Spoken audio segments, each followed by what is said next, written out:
A gaslit street stall breathes ink and coal. A single lamp smears gold across damp paper while a vendor shouts penny tales into the night, each cry timed to the city pulse, each folded sheet a small engine of rumor. At the edge of the stall, a torn cereal page flaps in the air, its corner darkened by a smeared red thumbprint, print and blood colliding as if they belong to the same trade. Fresh type smells sharp. A press clacks somewhere nearby. Pages whisper as they are turned. Terror does not arrive quietly. It arrives multiplied. This is the moment when fear leaves the private room and enters the street. Cheap paper changes the vampire from a solitary nightmare into a shared habit. Varney does not emerge as a single apparition shaped by one mind. He arrives stitched together across weekly parts, assembled by printers, editors, and market pressure, held together by cliffhangers and repetition. Teeth recur. Lockets recur. Midnight visits recur. Through repetition, pattern hardens into myth. A brief cascade of images follows. A spinning press hammers ink into paper. A crude woodcut face stares back, eyes cut deep into black crescents. Tenement windows glow one by one. A child lifts a page to gutter light. Apprentices huddle at a bench. The image outruns the text. The text multiplies the image into hundreds of hands. Each installment opens a small wound and leaves it unclosed until the next week arrives. This is not elite literature whispered behind curtains. This is the street speaking through paper. A penny buys entry. The page passes hand to hand, read aloud, argued over, folded into pockets and coats. The vampire becomes a commodity because he is affordable, repeatable, and public. Fear becomes routine. Reading becomes ritual. The torn page rises into lamplight once more. The smeared corner glints like an omen. The press waits. The city listens. The chapter begins. A market of paper and rumor rose from the seams of 19th century streets, where steam presses met growing literacy and the appetite for immediate sensation. Cheap weekly serials arrived as a public rhythm, their coming announced by a vendor cry, and the small repeated act of unfolding a fresh part beneath a gutter lamp. Price rewired purpose. A penny implied a short, portable thrill that fit between shifts and chores. A price that made fiction a nightly ritual rather than an occasional indulgence. Steam-driven presses and stereotype plates reduced the cost per copy so sharply that printers could profit from vast circulation instead of high unit price. Paper mills turned out pulp fast and cheap. Type could be set quickly, and distribution networks that once carried newspapers expanded to carry fiction. The material economy permitted risk. A sensational scene could run because the loss on any single copy was negligible. That margin made possible the experiment of stretching a story across weeks and selling suspense by installment. Serialization produced formal habits. A tale elongated into a spiral rather than closing into a single neatly bound form. Each installment demanded a hook and left space for digression. Recurring motifs functioned as anchors. A locket, a midnight carriage, a pale face at a bedroom door. These repeated images allowed readers to re-enter a world without reconstructing long stretches of prior narrative. Repetition served mnemonic ends as much as dramatic ends. It was not a sign of poverty of invention, but a device of accessibility. Memory in a crowded, tired city was partial, and the serial compensated by returning the same images and scenes until they lodged. Readers were concentrated in urban places where time was fractured and attention came in small units. Apprentices and dockhands carried parts in pockets, reading in brief snatches between tasks. Newsboys amplified circulation with shouted headlines, turning pages into street theater. Women in parlors read aloud and transformed private reading into collective performance. The penny sheet thus lived in multiple spaces at once. It was a private shiver under a blanket and a public story told on a stoop. That doubleness made the fiction elastic. A scene that read as terror alone within a lamplit room could become farce, warning, or boast when repeated aloud in a workplace. Form adapted to function. Sensation, bodily peril, moral extremes, and melodrama thrived where attention had been won quickly and retained incrementally. Episodes foregrounded action. Dialogue propelled narrative. Sentimental digressions softened terror so readers could return without being emotionally exhausted. The format balanced intensity with intervals of pathos, dispatching scenes of domestic life between moments of nocturnal intrusion. Tone shifted rapidly, and readers learned to inhabit those shifts because the weekly cadence normalized them. Visual shorthand did have the work. Woodcut plates, crude but evocative, translated effect into instant symbols. A single engraving of shadowed eyes or bare teeth provided an emotional shortcut that long paragraphs could not afford under the constraints of cheap paper and limited leisure. Captions screamed the promised shock. Bold mastheads promised spectacle. For many readers, the plate functioned as memory anchor more reliable than dense prose. The press solved the problem of recall by marrying blunt image and sensational type, giving the eye something to carry into conversation. The social anxieties of a rapidly urbanizing nation supplied narrative fuel. Crowded streets, anonymous tenements, precarious wage labor, the threat of contagion, and the erosion of private space all surfaced in plots. The vampire in penny fiction rarely resembled a remote aristocrat. The form favored an intruder who violated domestic boundaries, who threatened children and private hearths. Stories of nocturnal visitations mapped onto the fear of bodily invasion in cramped households. The genre translated structural anxieties of industrial life into intimate scenes of terror. Class-shaped reception and production. Middle-class moralists denounced the sheets as vulgar and dangerous, blaming them for juvenile delinquency and for the corrosion of taste. That denunciation often became publicity. Sellers converted outrage into advertising. More importantly, the content resonated with working readers in ways critics failed to appreciate. Apprentices recognized the risk of late-night vulnerability in tales of sudden visitations. Women in parlors found in melodramatic intimacies an echo of the private conversations that structured their lives. The penny sheet circulated inside social networks that turned reading into performance and gossip. Editorial routines and industrial pressure produced a distinct voice. Many serials were collaborative products, shaped by printers, editors, and anonymous hands as much as by named authors. The need for fast weekly output rewarded reliable devices and stock scenes. Writers learned to write to form.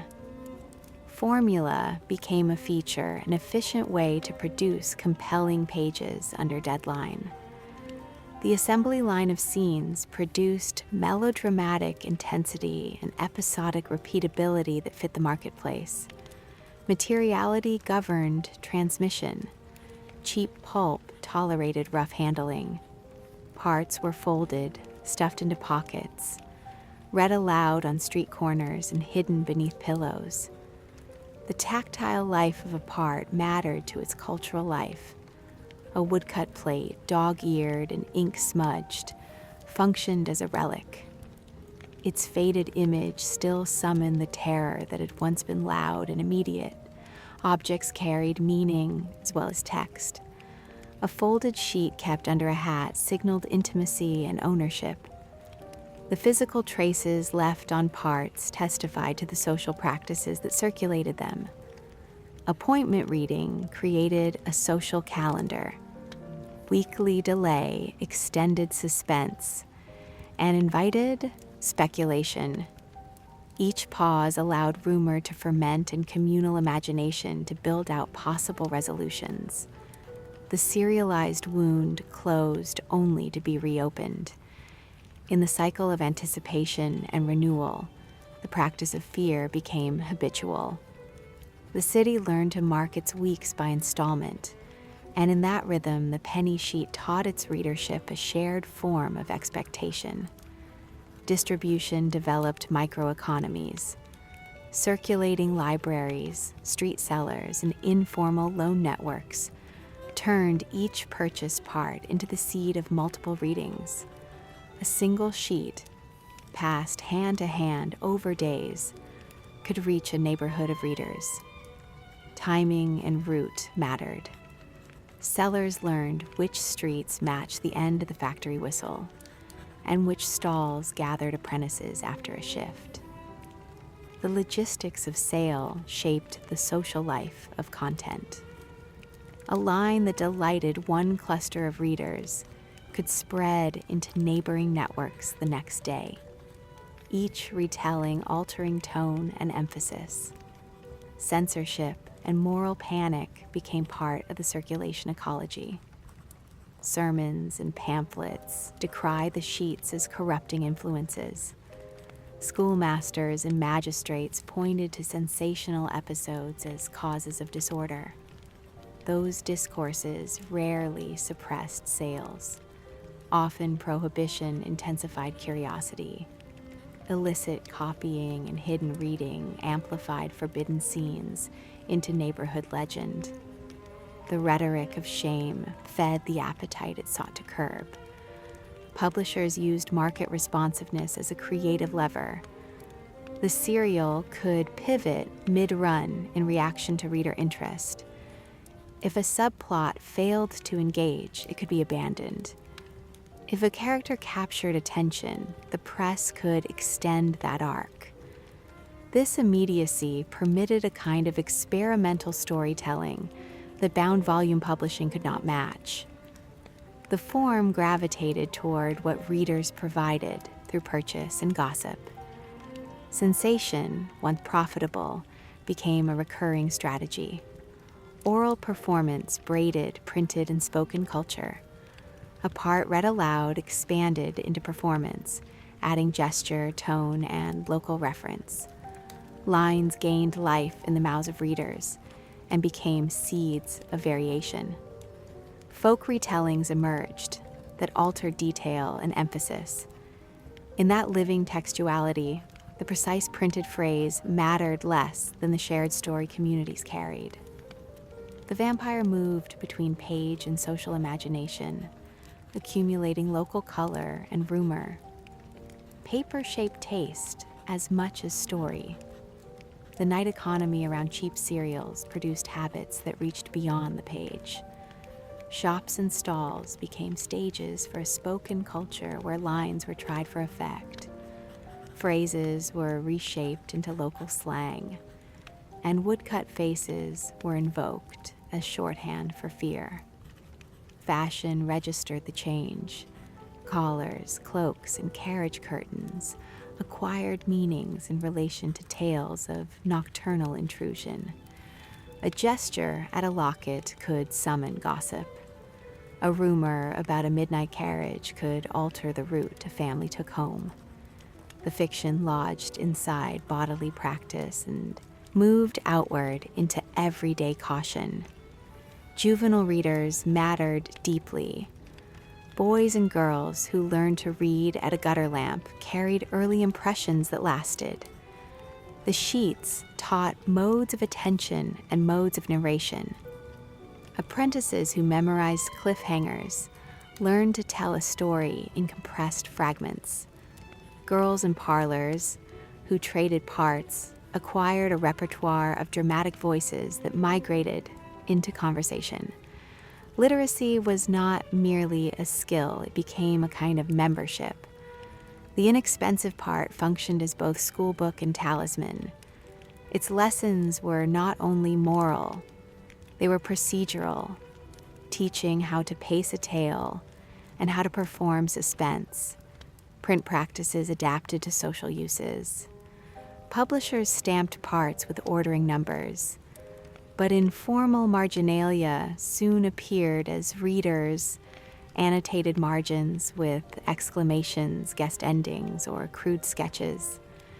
A scribbled note at the edge of a page could be a joke, a warning, or a rival reading. That kind of readily trace turned the cheap sheets into palimpsests of social life. Parts recorded not only the printed word, but also the living responses they provoked. The material traces of permission and secrecy were visible in folded corners and soot marks, in the echo of a thumb smeared across a plate.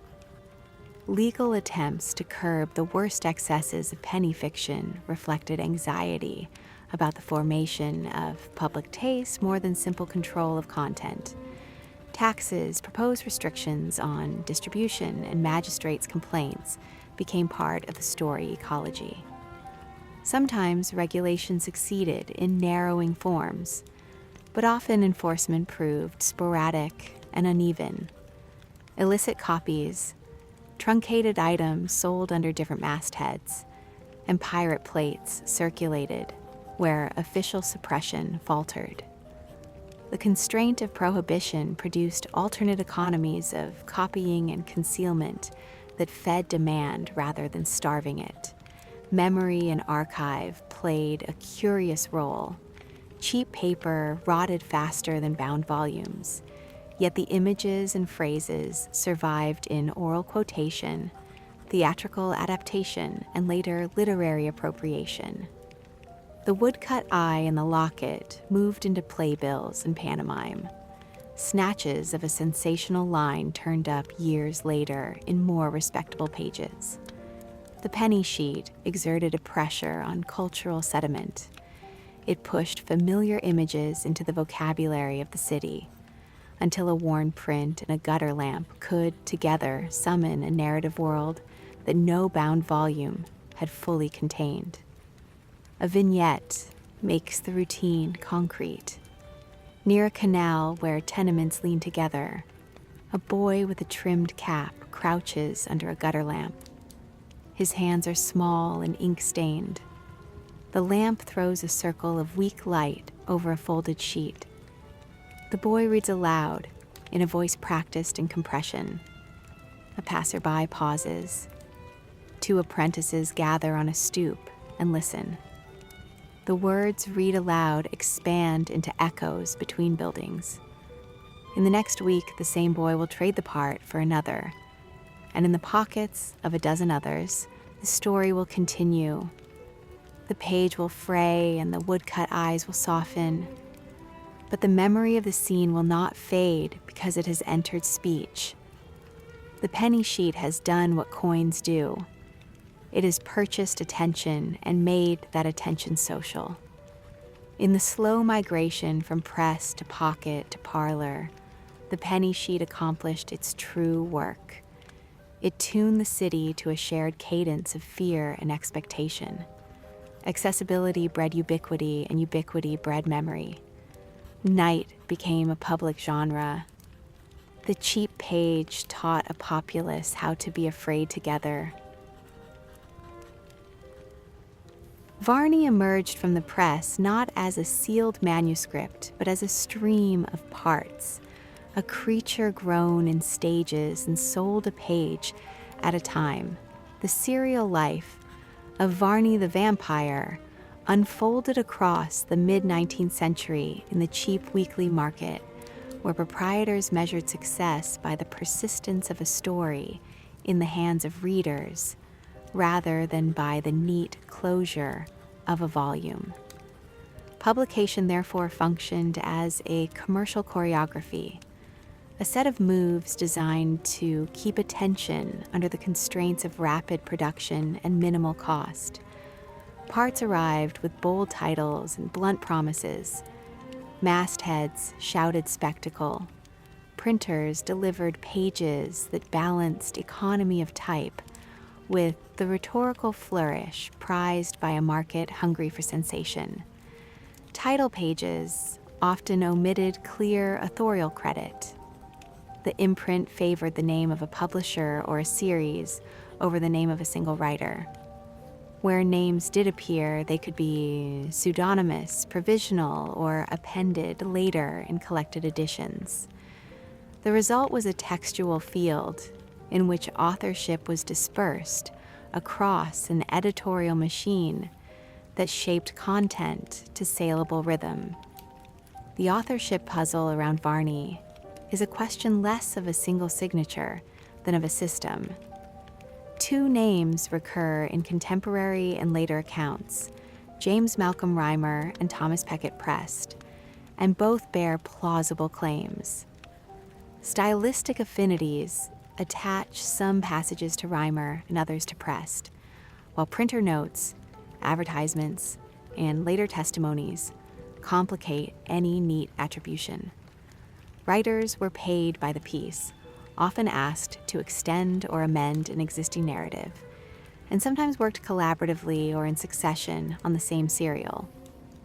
Editors and proprietors, such as Edward Lloyd, functioned as both commissioners and shapers.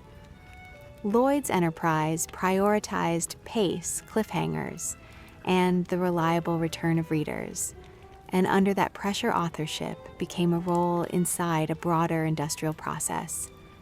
The serial extended across many weekly parts. That longevity reshaped technique. A bounded novel emphasizes cohesion and closure.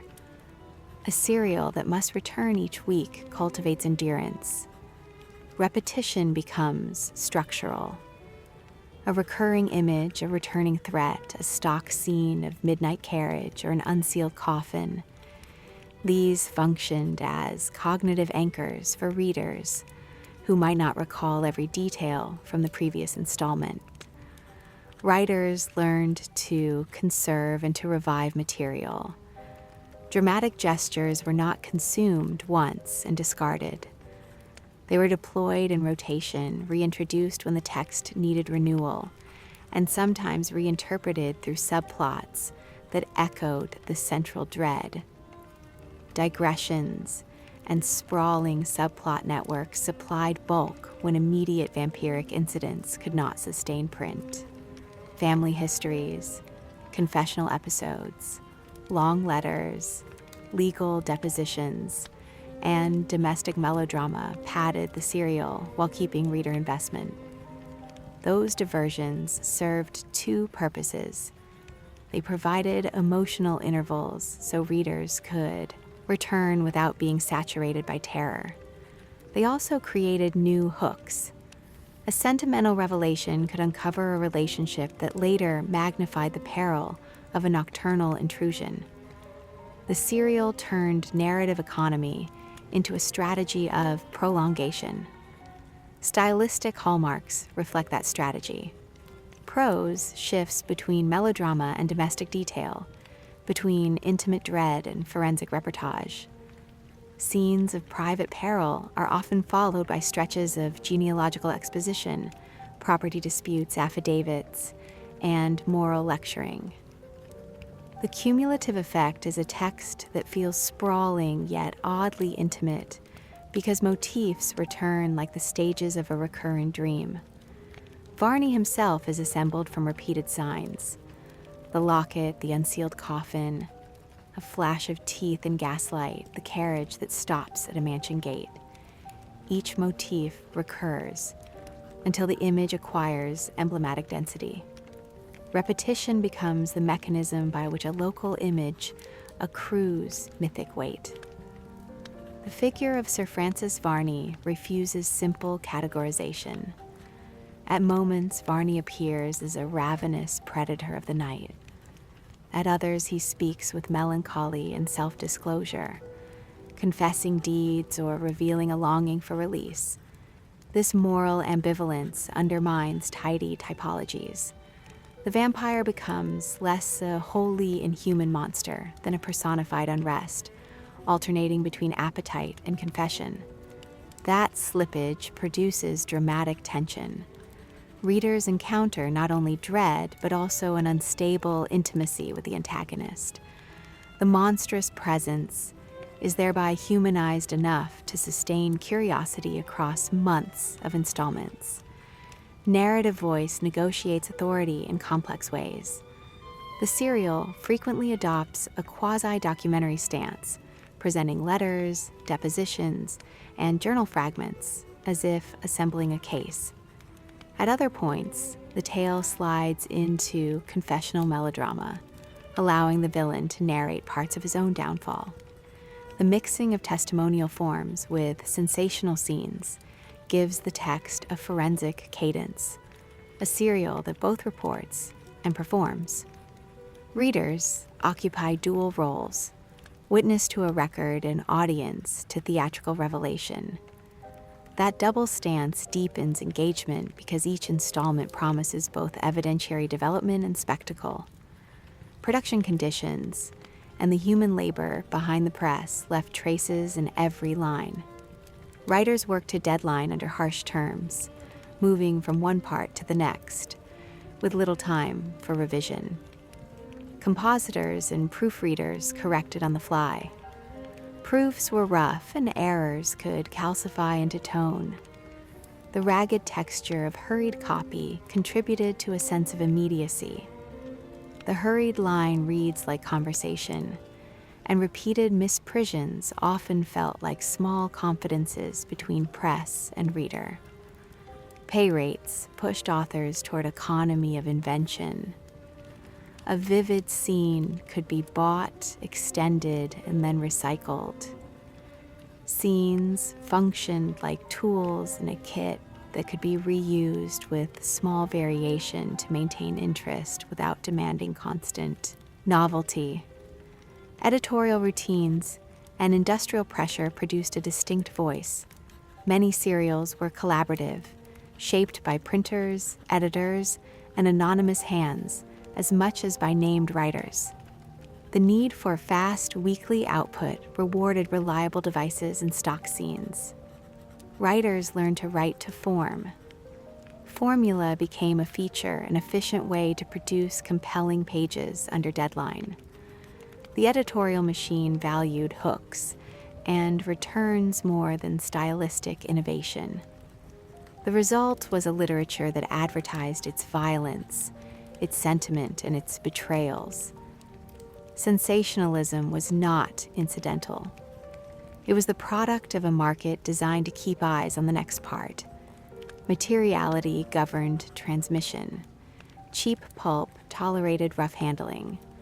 Parts were folded, stuffed into pockets, read aloud on street corners and hidden beneath pillows. The tactile life of a part mattered to its cultural life. A woodcut plate, dog-eared and ink-smudged, functioned as a relic. Its faded image still summoned the terror that had once been loud and immediate. Objects carried meaning as well as text. A folded sheet kept under a hat signaled intimacy and ownership. The physical traces left on parts testified to the social practices that circulated them. The visual economy of the sheets worked alongside textual repetition. Woodcut plates accompanied key moments and were sometimes reprinted in different installments. The recurrence of a plate mimicked textual recurrence and helped unify a sprawling narrative. Masthead typography and plate placement functioned as brand markers. These visual cues aided recognition across weeks and across different stalls. Where an image reappeared, it carried associative weight, and presses exploited that density to encourage repeat purchase. Distribution and circulation formed microeconomies. Circulating libraries, street sellers, and informal loan networks turned each purchased part into the seed of multiple readings. A single sheet, passed hand to hand over days, could reach a neighborhood of readers. Sellers learned which streets matched the factory whistle and which stalls gathered apprentices after a shift. Timing and route shaped the social life of content. A line that delighted one cluster of readers could spread into neighboring networks the next day, each retelling altering tone and emphasis. Oral performance braided printed and spoken culture. A part read aloud added gesture, tone, and local reference, producing folk retellings that altered detail and emphasis. In that live-in textuality, the precise printed phrase mattered less than the shared story communities carried. Censorship, moral panic, and legal contestation formed part of the ecology. Sermons, pamphlets, and magistrates' complaints decried the sheets as corrupting influences and pointed to sensational episodes as causes of disorder. Those discourses rarely suppressed demand. Sometimes prohibition intensified curiosity. Illicit copying, truncated items sold under different mastheads, and pirate plates circulated where enforcement faltered. The constraint of prohibition produced alternate economies of copying and concealment that fed appetite rather than starving it. Textual variants multiplied. Different imprints, pirated compilations, and theatrical adaptations yielded alternate versions of the same episode. A plate cut and repurposed could alter the perceived intensity of a scene. An actor lingering on a gesture could harden a passing line into a memorable beat. Memory itself acted as editor. When readers recounted episodes, they selected details that resonated and discarded the rest. Over months and years, a set of core images stabilized and accrued associative weight. Regional and imperial variation further transformed a story. In ports and industrial towns, the narrative was frequently localized. A carriage might be renamed for a well-known street. A victim might be given a local accent. A shopkeeper might be inserted into a crowd scene. Colonial stations supplied exotic reports of strange illnesses and nocturnal terrors that fed metropolitan imagination. The serial participated in the creation of a trans-local Gothic grammar adaptable to varied anxieties. Cross-media migration extended Varney's life. Theater managers adapted episodes for stage spectacle, turning serialized dread into live panic. Melodramatic staging, gaslight effects, and poster art amplified a tale that had begun in pulp. A staged scene could feed back into print with minor alteration complicating provenance. Unauthorized reprints and collected editions recombined episodes, sometimes with new attributions. The network of press, stage, and street kept motifs in circulation long after their printed paper decayed. Contestation over authorship cannot be separated from the economics and editorial practices that produced the text. Varney appears as a composite produced under time and cost constraints, a palimpsest of hands and edits. The question of who wrote which line often proves less decisive than the question of how editorial structures shaped character and pace. The publisher functioned as a mold, remolding content to fit commercial rhythms. Writers functioned as laborers within that mold, sometimes initiating scenes and sometimes extending them at a paymaster's request. Ultimately, the serial cultivated a relationship with its audience that resembled long-term intimacy rather than a single act of reading. Readers formed anticipatory habits around weekly installments. That habit made the narrative robust to inconsistency and generous to repetition. The Vampyre did not cohere solely by a single authorial plan. The Vampyre was maintained by production rhythm, by the persistence of motifs, by editorial affordances that permitted expansion and contraction, and by a readership that returned week after week. The textual life of Varney is therefore best read as an artifact of industrial storytelling, a creation whose identity is distributed across authors, printers, editors, readers, artists, sellers, and the visual economy that linked them. Under lamplight, a creature of pattern and repetition moves through rooms and streets like returning weather. Teeth flash, a locket gleams, a carriage slows at an unlit gate, a hand lifts a nightshirt, a coffin breathes a hint of something not yet dead. Motifs arrive and return with the mechanical patience of the press and the practiced appetite of readers who meet the same scene week after week. Repetition is not mere redundancy. It is the slow artistry that sculpts a recurring image into legend. The anatomy of that creature is built from a handful of sensory and narrative tropes that recombine and resonate. The locket associated with Varney functions as a compact device. It is a small metal circle that can contain lineage, proof, and desire. When the locket appears, it activates networks of relation.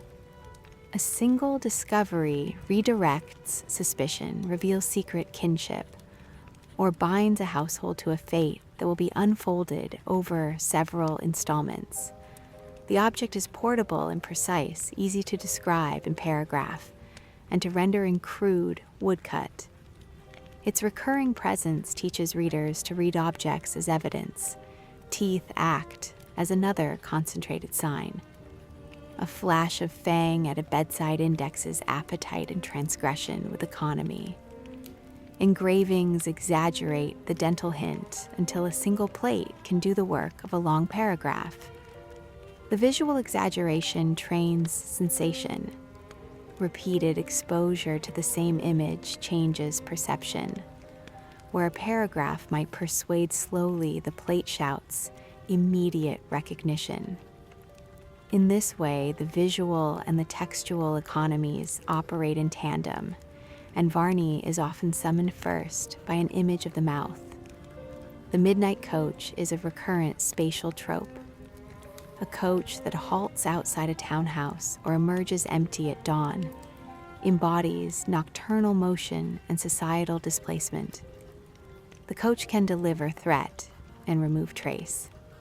Its appearance at a gate is a structural cue that a scene of violation may follow. Repetition of the same object across many episodes builds an expectant geography.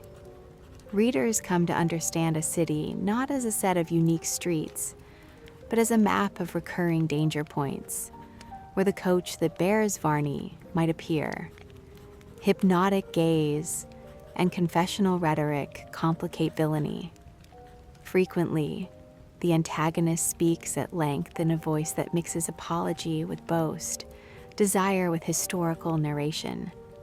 Confession provides intimacy, and intimacy humanizes without clearing guilt. A long confession extends over installments and gives readers a strange access that arrests moral certainty. The monster who confesses invites both horror and sympathy. That ambivalence becomes a driving force because it provides a new kind of suspense. The voice that seeks release creates a temporal commitment the serial can follow part by part, and Varney uses confession as both device and lure, Scenes repeat and vary in small degrees. Midnight visitations return like seasons. Blood tracks may be found at dawn.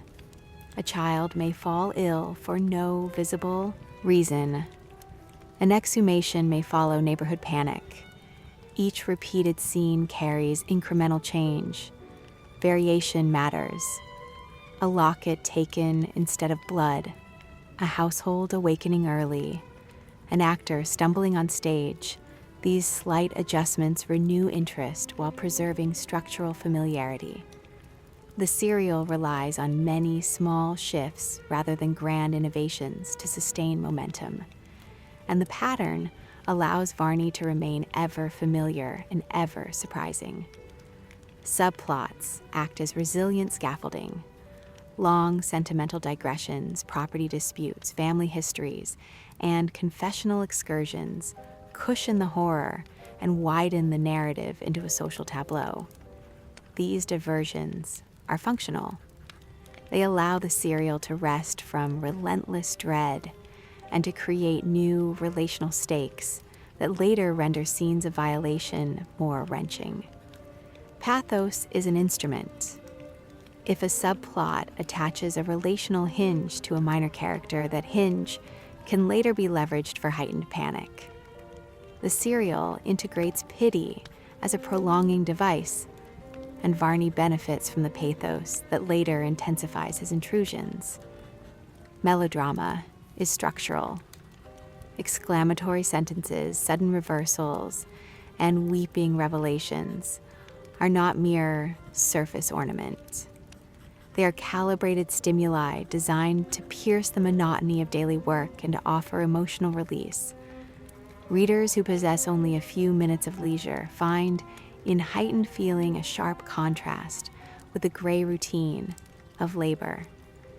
The weekly ritual of suspense and release functions almost like communal catharsis, and Varney becomes a recurring name in the language of that catharsis.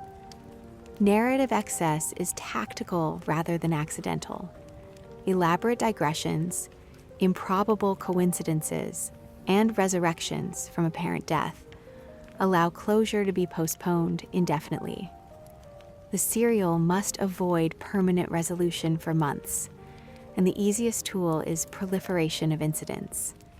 Each new incident opens doors that can remain ajar. A presumed death overturned by a late letter becomes an engine for renewed suspense.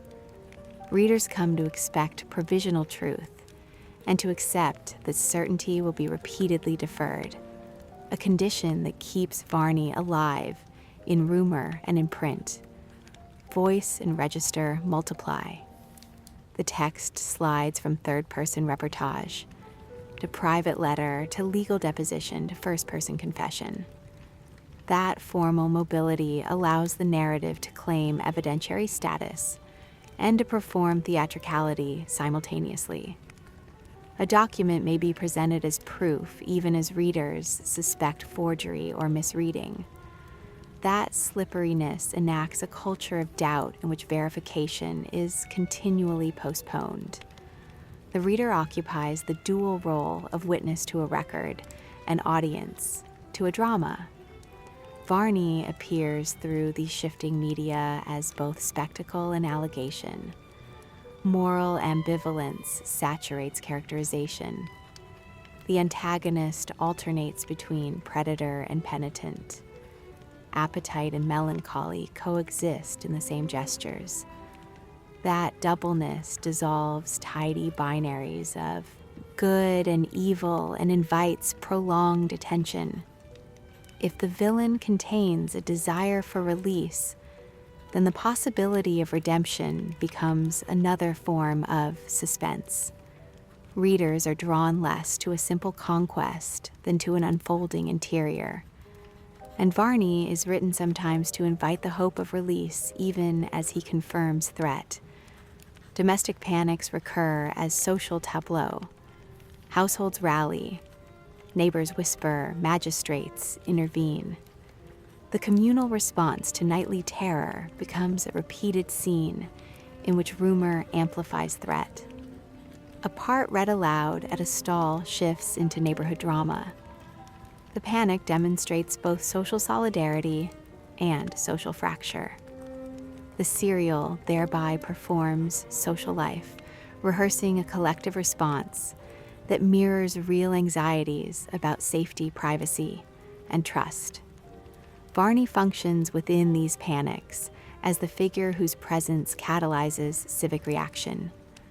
The visual grammar of plates and captions functions as an indexing system. A bold caption promises shock. A crude woodcut confirms it. For fast readers, a plate can deliver the emotional gist of pages of narrative. Reprinting plates across installments multiplies associative weight. The same image reproduced becomes a visual brand that spans weeks and stalls, aiding recognition and creating a visual shorthand that does heavy cognitive lifting. The plates that depict Varney act as repeating signs that stitch installments together. Naming practices convert proper nouns into ritual hooks. A respectable-sounding name indexed to terror undermines class assumptions. To give the antagonist a title that evokes social standing complicates the locus of threat. Repetition of that name across mastheads and adverts familiarizes it, transforming a proper noun into a chant that summons expectation. Ritualized naming performs myth-making, and Varney is named often enough to enter that ritual language. Place functions as memory support.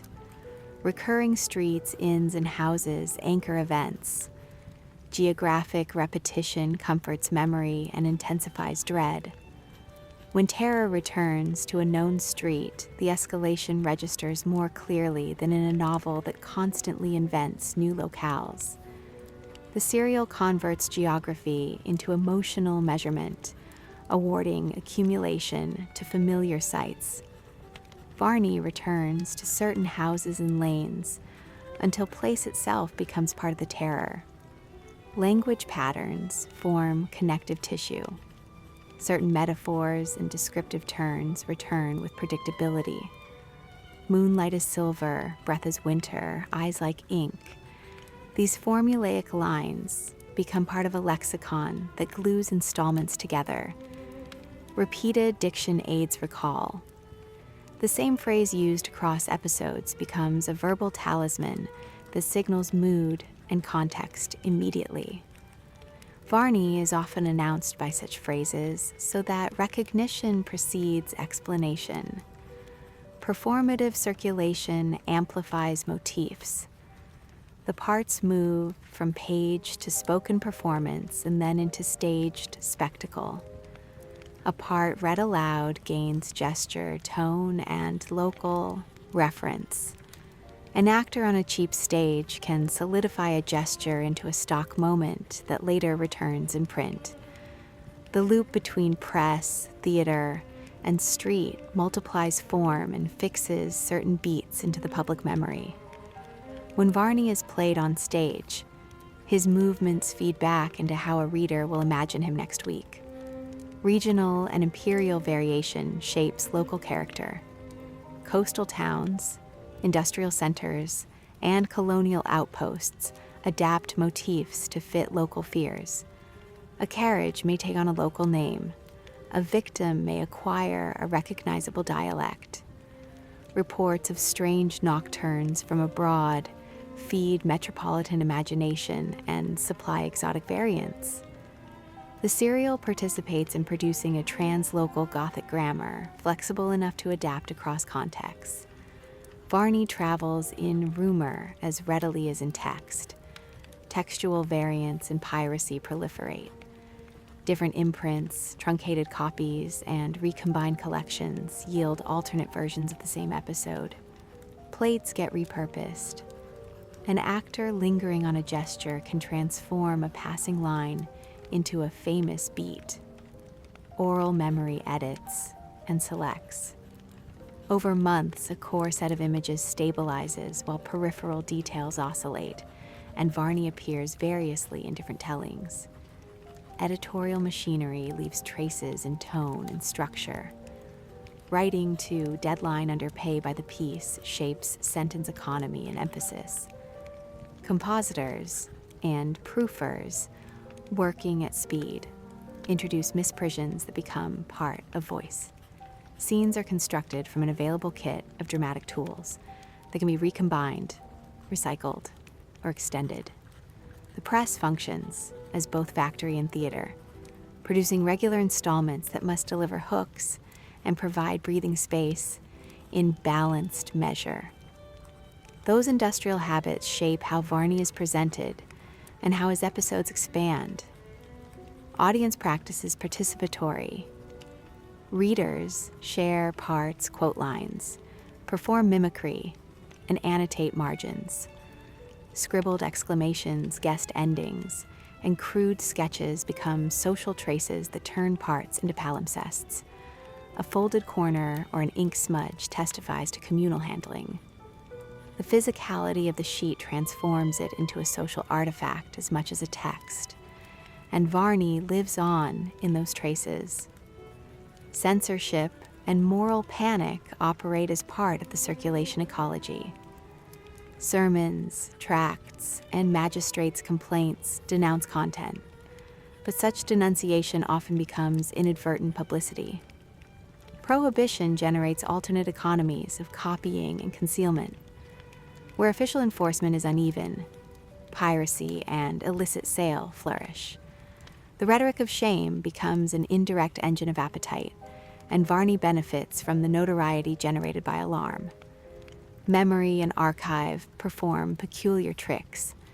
Cheap paper decays, yet images and phrases survive through oral quotation, theatrical adaptation, and later literary appropriation. A worn plate and a gutter lamp can together summon a narrative world that outlives the physical sheet. Phrases that appeared first on pulp may resurface years later in more respectable venues, carrying with them the residue of nightly ritual.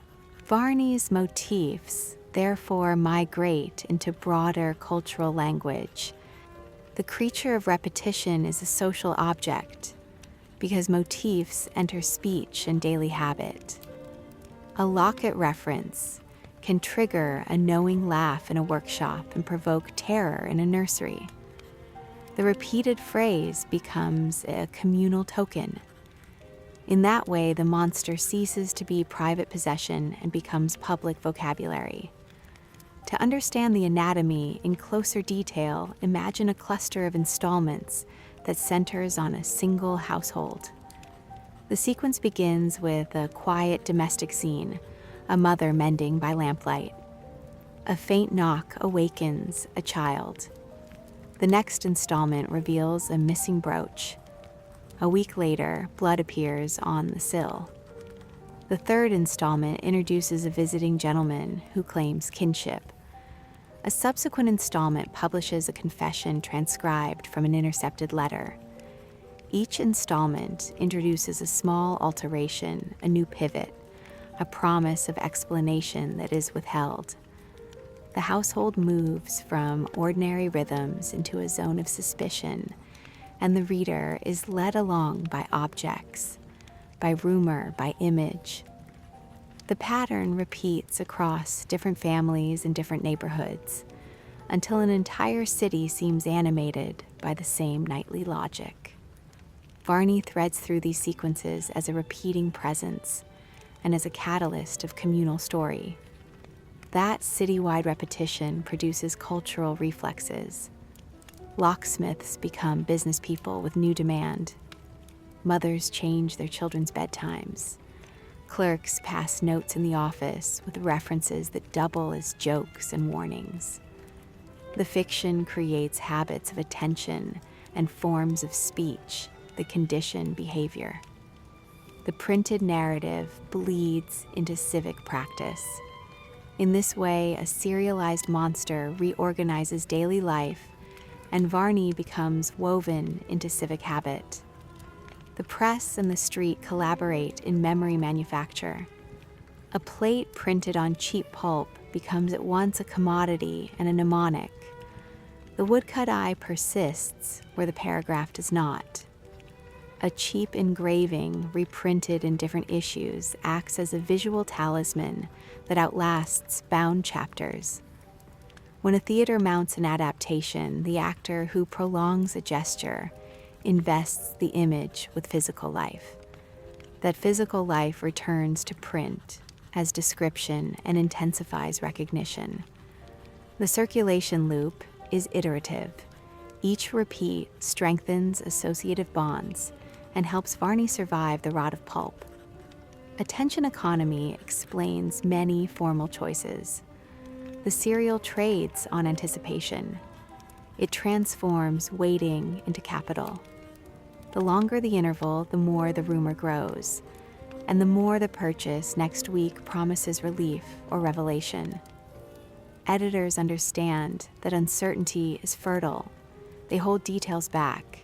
They release small, clarifying tokens, perhaps a name, a talisman, a telegram, enough to maintain orientation without permitting closure.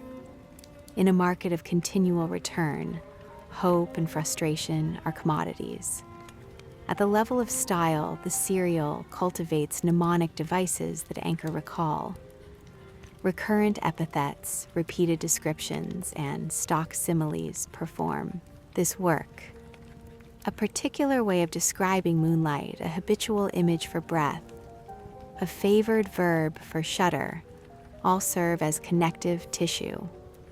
The text trains readers to pick up signal phrases and to map them onto remembered scenes. That training reduces cognitive load and allows long runs of installments without reader exhaustion. Performers, sellers, and readers thus co-author the monster. A vendor who cries a headline with a particular cadence can alter perceived urgency. A reader who recites a passage with a particular inflection can make a line into neighborhood lore.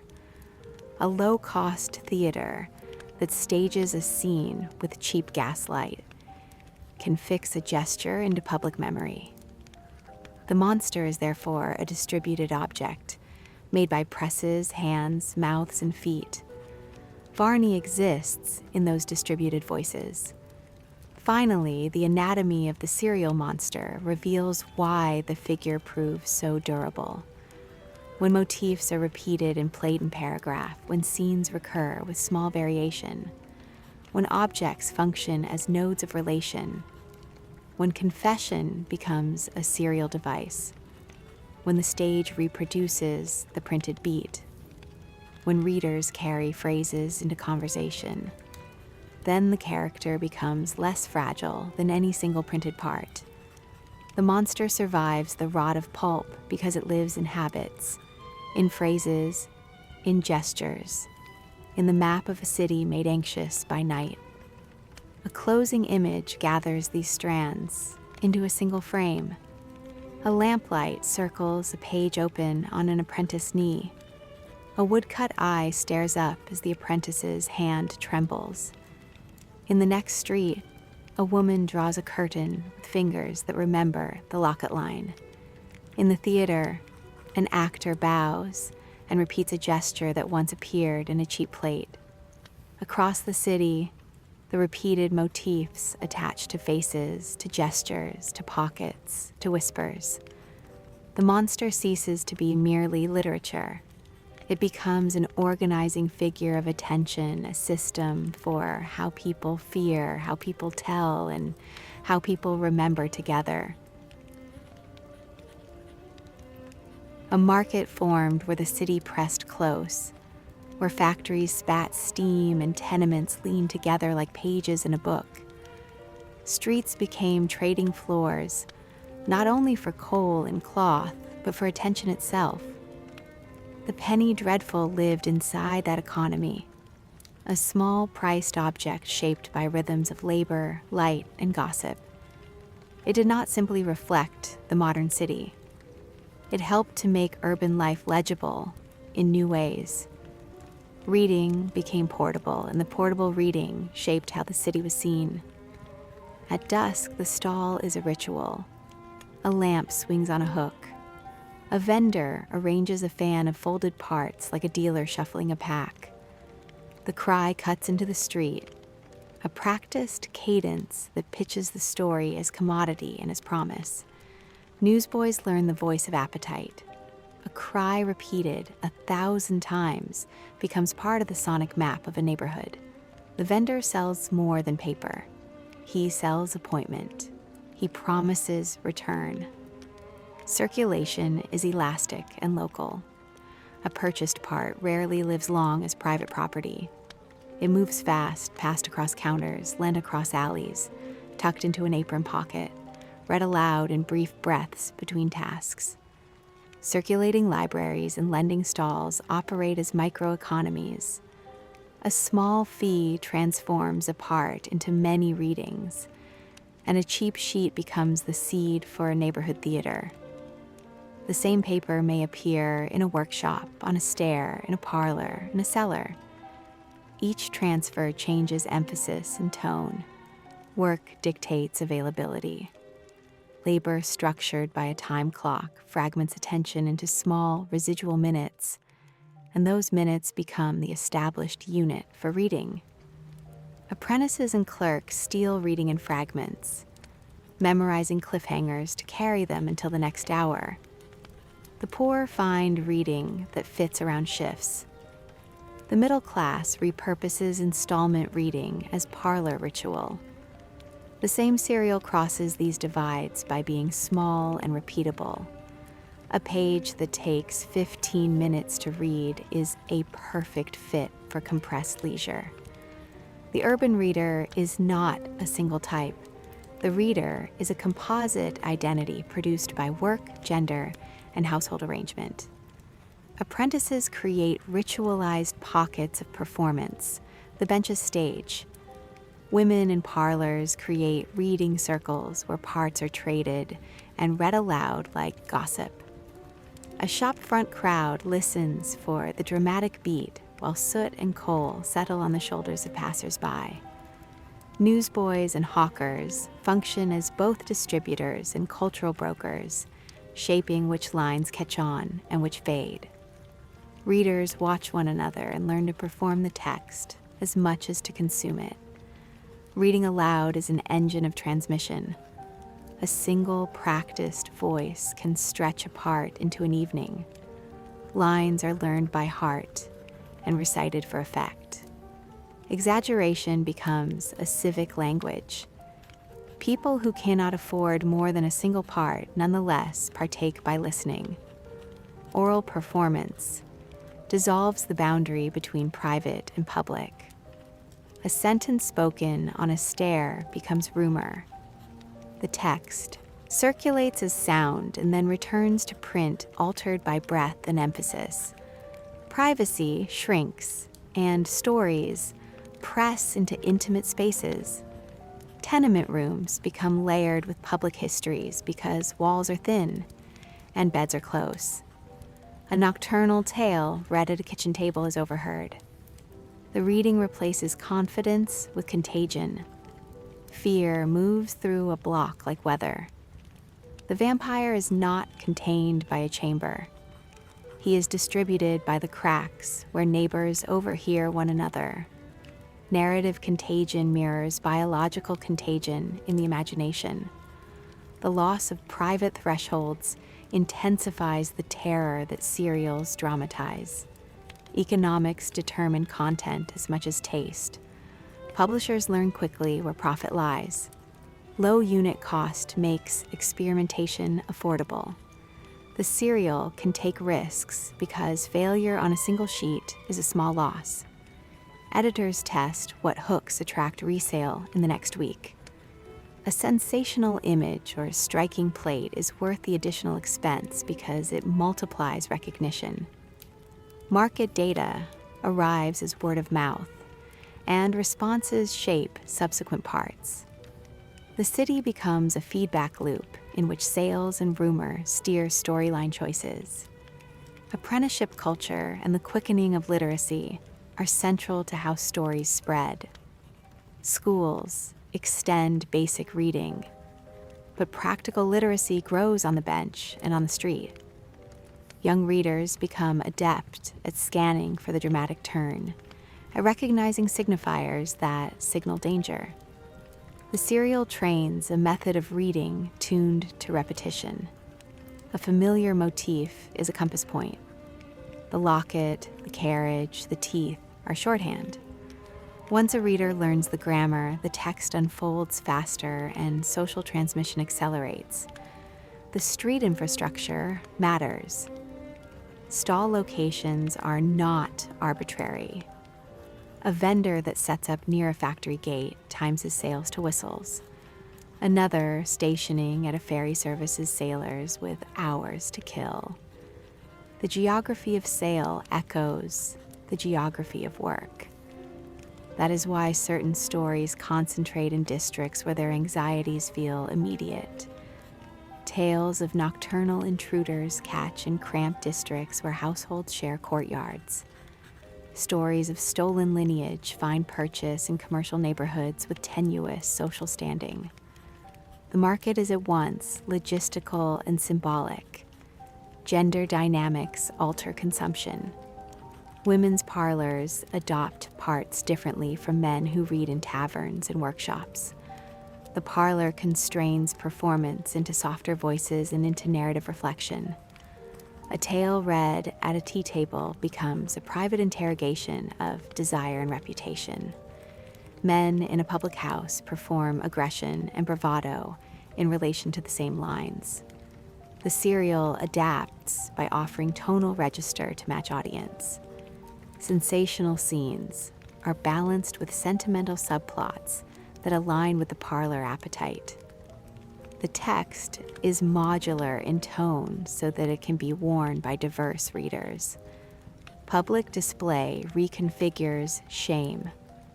Moralists decry the sheets and name them corrupting. Yet reproach rarely follows the paper to its reader. The very vocality of condemnation functions as advertisement. Sermons about corrupted youth circulate the salient lines anew. Where shame threatens formal suppression, illicit trade flourishes. Pirated copies and clandestine lending create a shadow market that sustains forbidden appeal. Moral panic thus becomes another vector of circulation. Attention economy also restructures narrative timing. Weekly installments create a temporal architecture. Waiting breeds speculation. Rumor fills the blank weeks with imagined resolutions that may surpass the printed part in intensity. The delay is not a defect. It is a feature designed to extract return. Editors hold content as leverage. A withheld paragraph becomes currency exchanged in stoops and stairwells until the next issue arrives. Anticipation is itself monetized. Social memory grows from these exchanges. A single arresting image reappears in informal retelling and gains associative density. The same crude woodcut eye passed from one pocket to another becomes a communal talisman. In stores, the image anchors comment. In theaters, it acquires movement. Over time, patterns of recall create a shared visual and verbal archive that outlasts the deterioration of pulp. The market makes memory by repeating. Microeconomic practices matter in the smallest details. A vendor extends credit to a faithful customer. A mother trades a part for a neighbor's watch.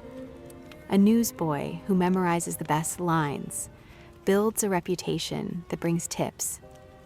Small acts of circulation produce loyalty and shape which stories persist. The serial is embedded in networks of favor and debt that bind a neighborhood together. Urban anonymity recasts identity. In a crowded city, reputations are porous. The penny dreadful exploits that permeability. A character who appears respectable by day can be exposed by night. The serial stage makes visible the doubleness of urban life. Readers living among strangers project anxieties onto thin faces across the street. The fiction amplifies suspicion and wagers on the fragility of trust. The marketplace thus operates as a cultural engine. It supplies the paper, it shapes the story, it arranges the timing, and it constructs an infrastructure of sale that makes private fear public. The urban reader is not merely a consumer. The reader is a node in a network that includes vendor, compositor, actor, neighbor, magistrate, and stagehand. Together, they turn a cheap sheet into a social object. A vignette collects these threads. Dusk on a cobbled lane. A vendor calls a title. A clerk pauses, lifts apart with ink-stained fingers, reads a paragraph by the lamplight, then stows the folded sheet inside a coat. He repeats a line to an apprentice who swears softly and repeats it again outside a smithy. A woman on the 3rd floor hears the laugh and shuts a shutter faster than usual. The same line becomes a joke, then a warning, then part of a lullaby, retold as a caution to children. In that short circuit, the marketplace has done its work. It has turned a printed phrase into a manner of being in the city. The page reveals its image before the story has time to gather itself. Ink pressed hard into cheap paper forms, a face already waiting. The eyes are too dark to read as pupils. The mouth is closed, narrow, deliberate. The body angles forward, not fully entering the scene, but already violating it. The picture does not explain. It asserts. Fear arrives visually, complete enough to stand on its own. In penny fiction, illustration functioned as the first encounter. Long before sentences accumulated meaning, the image imposed sensation. In crowded interiors where light was thin and attention fragmented, pictures required no preparation. They bypassed fluency, patience, and context. They struck immediately, delivering threat in a single compressed moment. This power was shaped by material limits. Woodcut illustration demanded reduction. Lines had to be thick enough to survive repeated impressions. Fine detail collapsed into blur. Shading dissolved under pressure. What endured were contrasts sharp enough to cut through ink bleed and paper grain, meaning condensed into posture, silhouette, and direction. The image became an instrument calibrated for instant recognition. Faces flattened into masks of intent, brows slashed downward, eyes widened beyond proportion.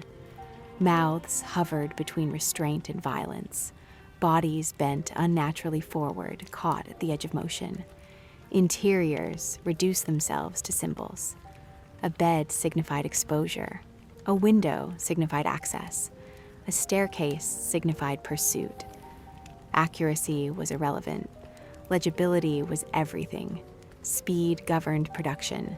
Illustration blocks were cut rapidly, often from incomplete instructions. Cutters worked from verbal descriptions passed through editors and printers. Precision was unnecessary. Recognition was sufficient. The image needed only to communicate threat at a glance, even when poorly inked, even when misaligned, even when partially obscured.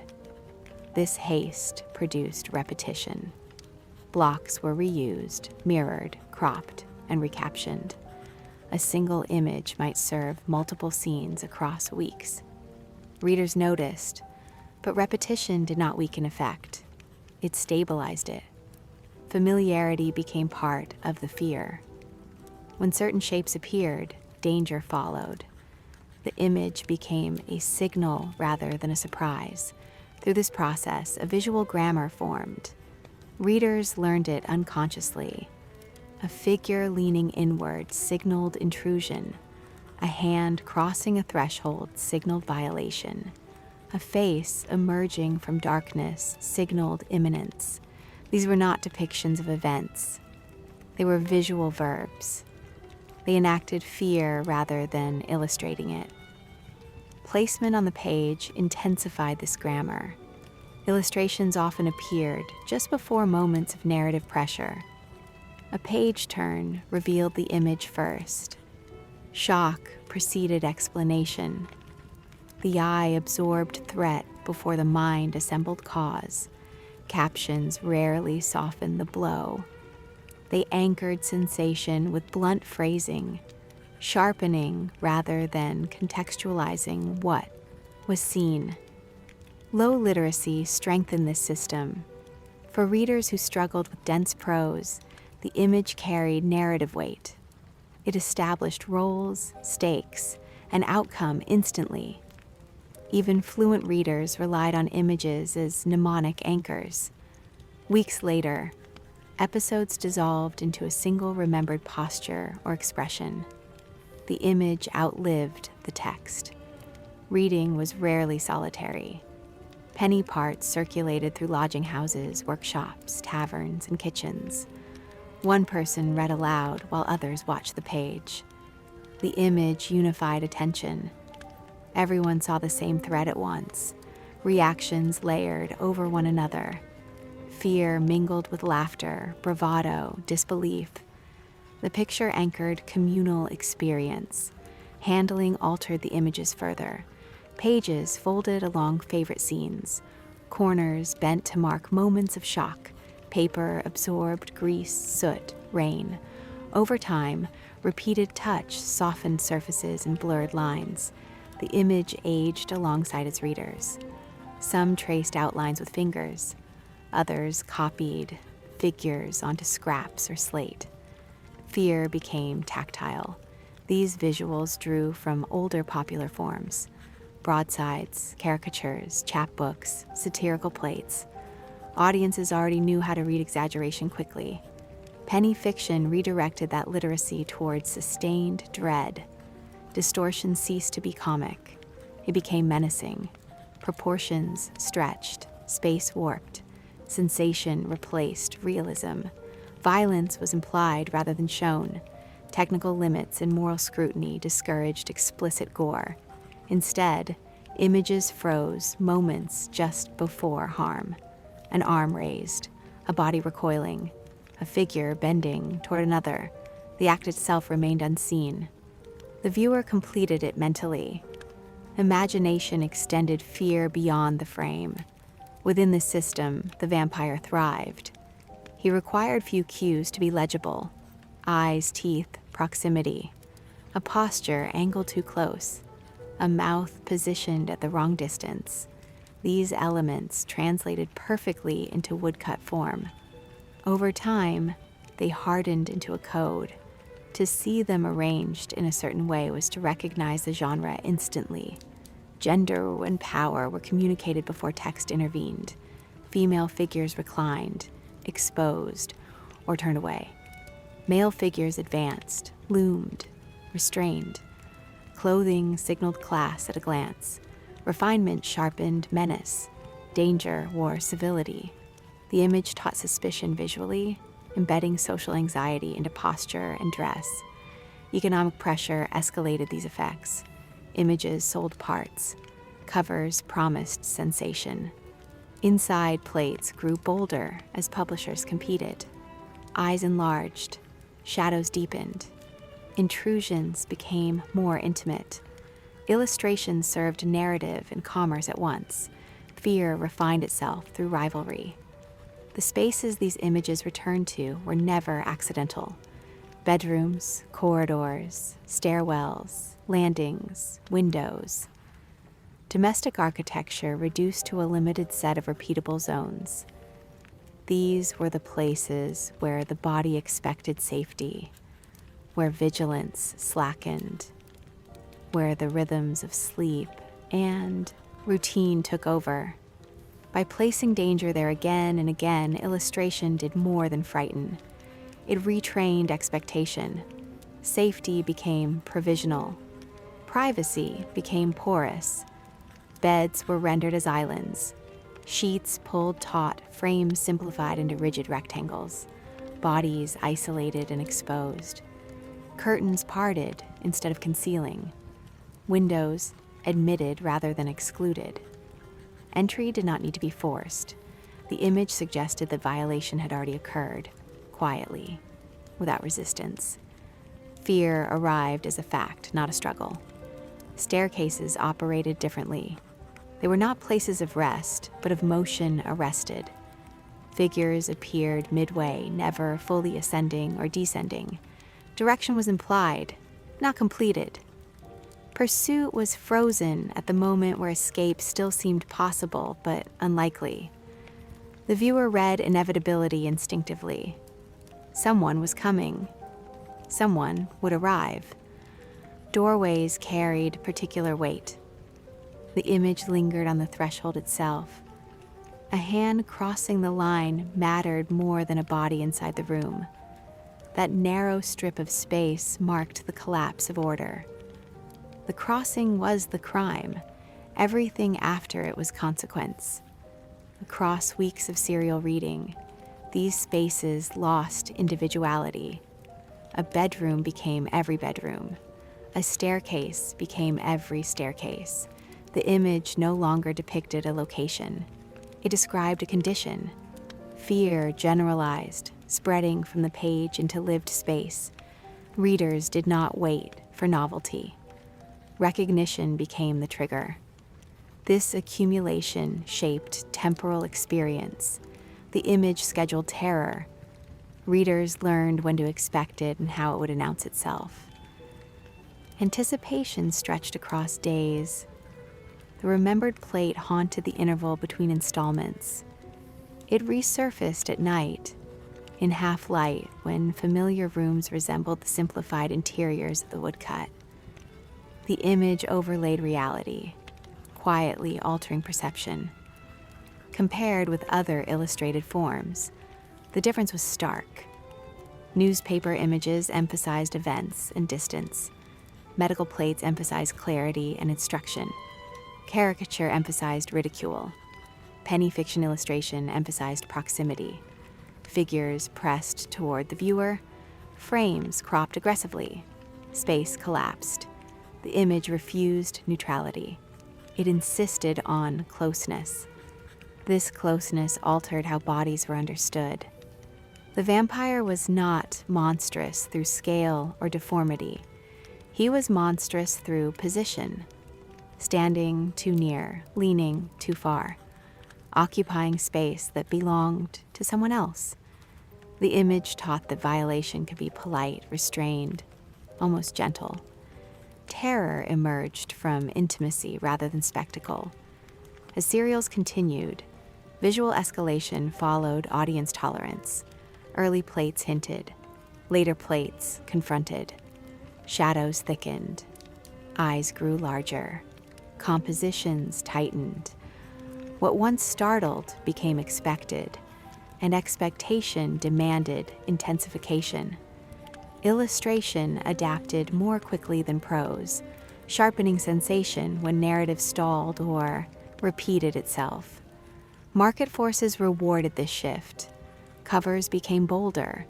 Mastheads framed scenes of distress. Inside plates promised escalation. Visual continuity across issues created recognition at a glance. Fear acquired a consistent look. A reader could identify the series before reading a word. Moral reformers fixated on these images. They reproduced plates in pamphlets and lectures as evidence of corruption.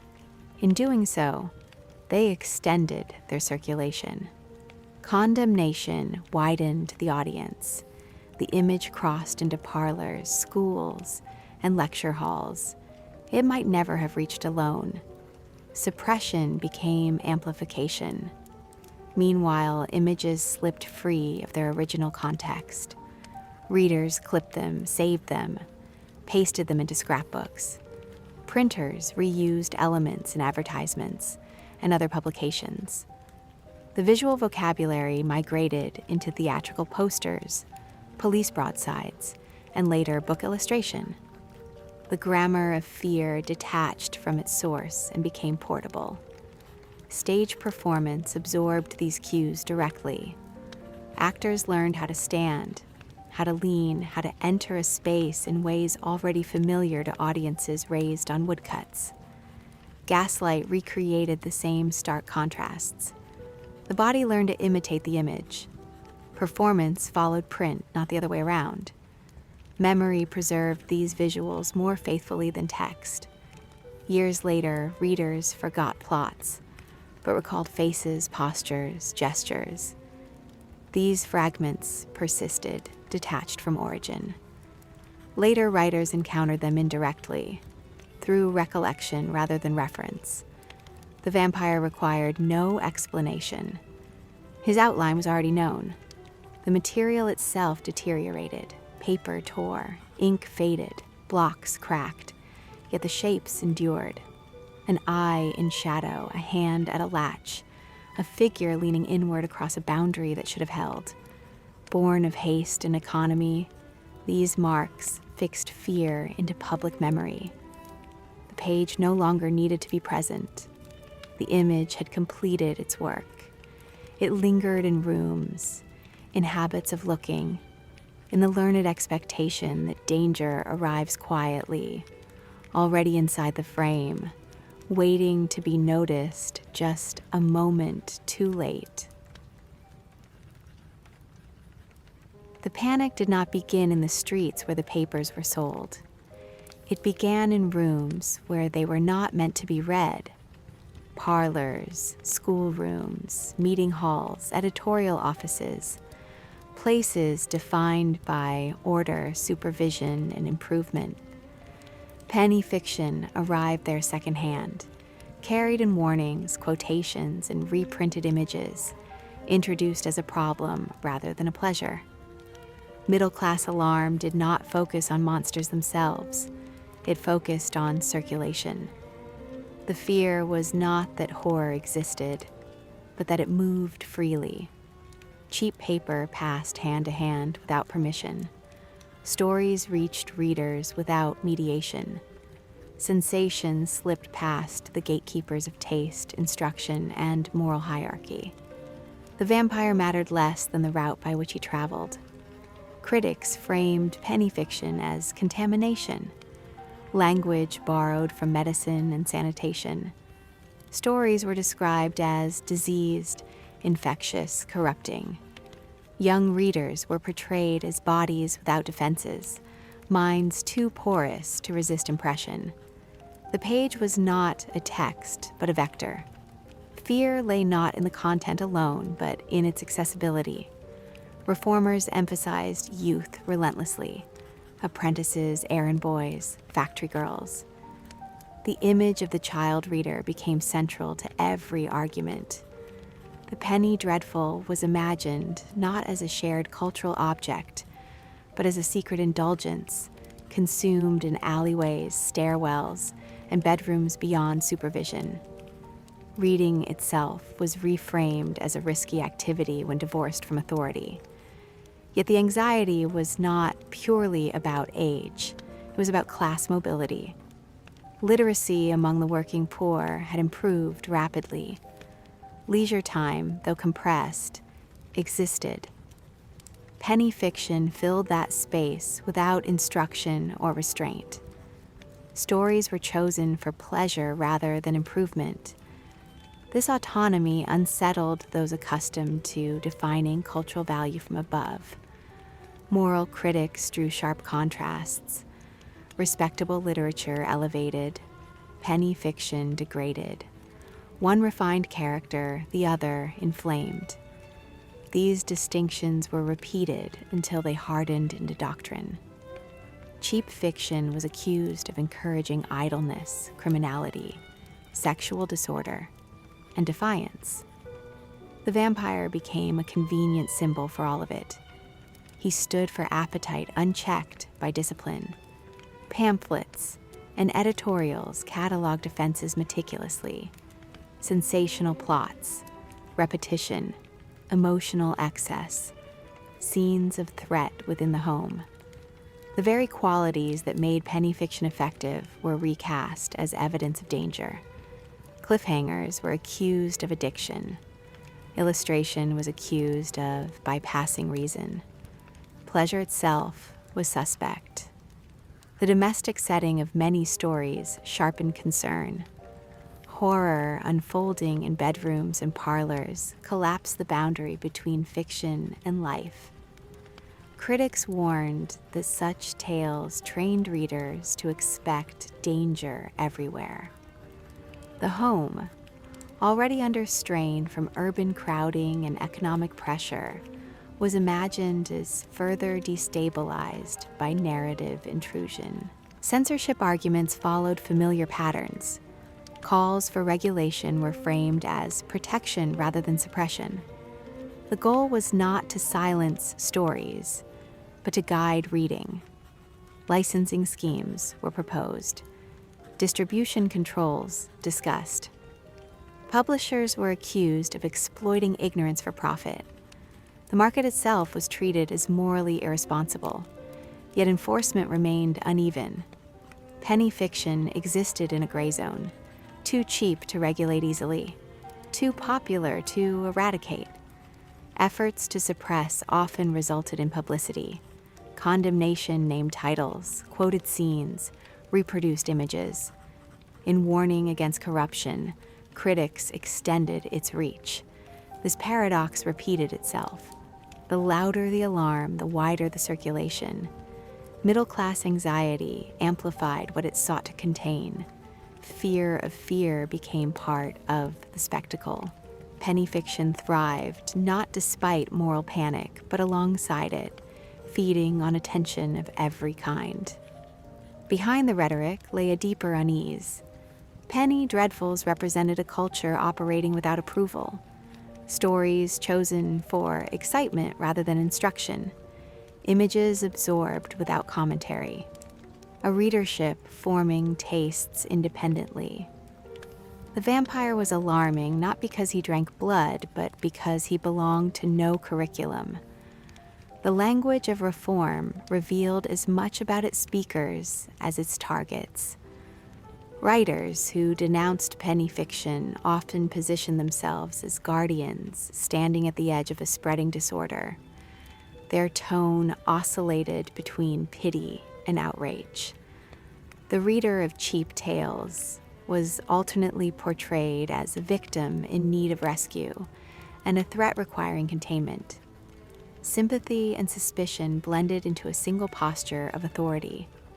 Moral tracts returned obsessively to the act of reading itself. Reading without supervision. Reading without purpose. Reading for sensation. These were framed as deviations from proper conduct. The solitary reader became a figure of concern, imagined hunched over a page in poor light, absorbing impressions without correction. Literacy, once celebrated as a civilizing force, appeared suddenly dangerous when detached from approved texts. The emphasis on emotion was central. Penny fiction was accused of overstimulation. Critics warned that repeated exposure to fear and excitement weakened self-control, dulled moral judgment, and fostered cravings for stronger sensation. The serial form was singled out as especially harmful. Weekly suspense was likened to dependency. Anticipation became addiction. The structure of the stories themselves was treated as evidence of pathology. Illustration intensified these fears. Images were described as shortcuts to corruption, bypassing reflection, and lodging themselves directly in the imagination. Reformers argued that pictures fixed impressions more permanently than words. A single lurid plate, once seen, could not be unseen. It might resurface unbidden, shaping dreams, desires, and behavior. The visual grammar that made penny fiction accessible also made it suspect. Debates over censorship revealed internal contradictions. Many critics insisted they did not oppose popular reading as such. They opposed bad reading. Yet definitions of badness shifted constantly. Sensation, repetition, emotional excess, low price, mass circulation. Each characteristic could be condemned in one context and tolerated in another. What unified them was not form, but audience. Stories were dangerous because of who read them. Publishers defended themselves pragmatically. They pointed to demand. They emphasized affordability. They framed their products as alternatives to drink, gambling, or street crime. Reading, even sensational reading, was presented as a lesser vice or even a social good. Some argued that horror offered moral lessons through negative example. Others avoided moral claims altogether, relying on sales as justification. Attempts at regulation struggled to gain traction. The sheer volume of material overwhelmed enforcement. Titles shifted. Publishers adapted. Distribution networks proved resilient. Street vendors were mobile. Parts were sold discreetly or passed hand to hand. Suppression required coordination that rarely materialized. The market moved faster than moral authority. Public discourse gradually shifted. Alarm did not disappear, but it normalized. Penny fiction became a familiar problem rather than an emergency. Concern migrated from outright bans to softer forms of guidance, recommended reading lists, improvement societies, alternative publications designed to compete rather than prohibit. Control softened into influence, yet the stigma lingered. Penny dreadfuls remained shorthand for cultural decline. The phrase itself carried judgment. Cheapness implied inferiority. Popularity implied danger. These associations persisted long after individual titles faded. The vampire inherited this ambiguity. He belonged to a tradition both widely consumed and officially disapproved. This tension shaped reception for decades. Later, critics would dismiss penny fiction as crude, while quietly borrowing its techniques. Suspense, serialization, visual shock. What had been condemned as corrupting proved effective. The alarm did not stop influence. It merely obscured it. In the end, moral panic failed to eliminate the penny dreadful. It succeeded in revealing a fault line between elite taste and popular appetite, between instruction and pleasure, between controlled culture and shared experience. The vampire stood at that fault line, less a cause of anxiety than its most vivid emblem, circulating freely through the very channels reformers could never fully close. Night eats the road. The carriage wheels bite into rutted stone and throw up a smell of wet earth and old iron. Lamps fixed to the corners sway, cutting the darkness into brief wedges of yellow that reveal hedges and the pale rectangles of mileposts before the black closes again. Inside, passengers fold into the motion as if it were a habit. They speak less and listen more, because the small sounds of the coach, leather creak, wheel grind, the hiss of breath, become an index of danger when everything beyond the lamps might be a face. He stands in the road, as if placed there by a hand. No shout, no trample of horses, no whistle from a vagrant, only a figure pale as a smear of moonlight, stopping the world where it ought to go. The driver pulls with a brute, the horses rear, the carriage jolts. Flares of oil scatter across the lane. For a moment, light fragments across a face that refuses easy description. Eyes too steady, mouth shut against a calm that feels like hunger harnessed. When the door is thrown open, the road lies empty and wet and indifferent. That first movement interruption in transit is a structural engine in the serial. It recurs because it can recur. The mechanism is simple and merciless. Place the reader in motion, then remove motion. Make crossing itself a site of exposure. Roads are neutral only until they are not. The vampire's introduction through passage, rather than at a fixed lair, turns the ordinary act of going somewhere into a ritual of risk. Travel becomes a narrative device, and the world between A and B becomes theater. Each repetition strips a little more of the imagined safety from the ordinary day, until every walk, every errand, every trip across town contains the latent possibility of the same pale interruption. Within rooms, the terror is quieter, but no less surgical. Bedrooms, the canonical site of supposed refuge, are staged with the flip of a page. The bed, described in patient clinical detail, becomes a locus of vulnerability. Linen drawn, the pillow indented, the small lamp guttering. Wind is summoned only where the description needs it, not wind for its own sake, but a draft that makes curtains tremble and suggests entrance.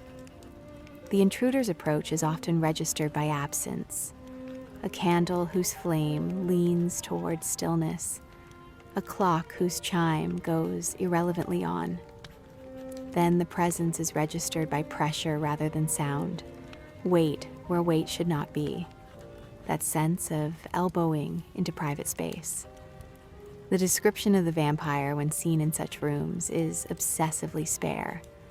Eyes are named first and with almost reverent repetition, fixed, bright, unblinking. A stare that does not register the same urgency as human blinking. Teeth follow as a shorthand of threat, not monstrous jaws, but the simple, clean image of sharpened white at the edge of a mouth. These elements recur not because the author fails to invent, but because repetition works in the serial. The weekly reader needs an anchor. Where a novel can afford to amass detail and trust memory, a serial must refresh identity constantly. Thus, motifs repeat and gain power through redundancy. An image that might have been a novelty in a single volume becomes legendary when it returns week after week. Discovery scenes, those moments where household members discover the aftermath, are a second set piece. The crisis is rarely cinematic gore. Often the sign is something softer and more uncanny.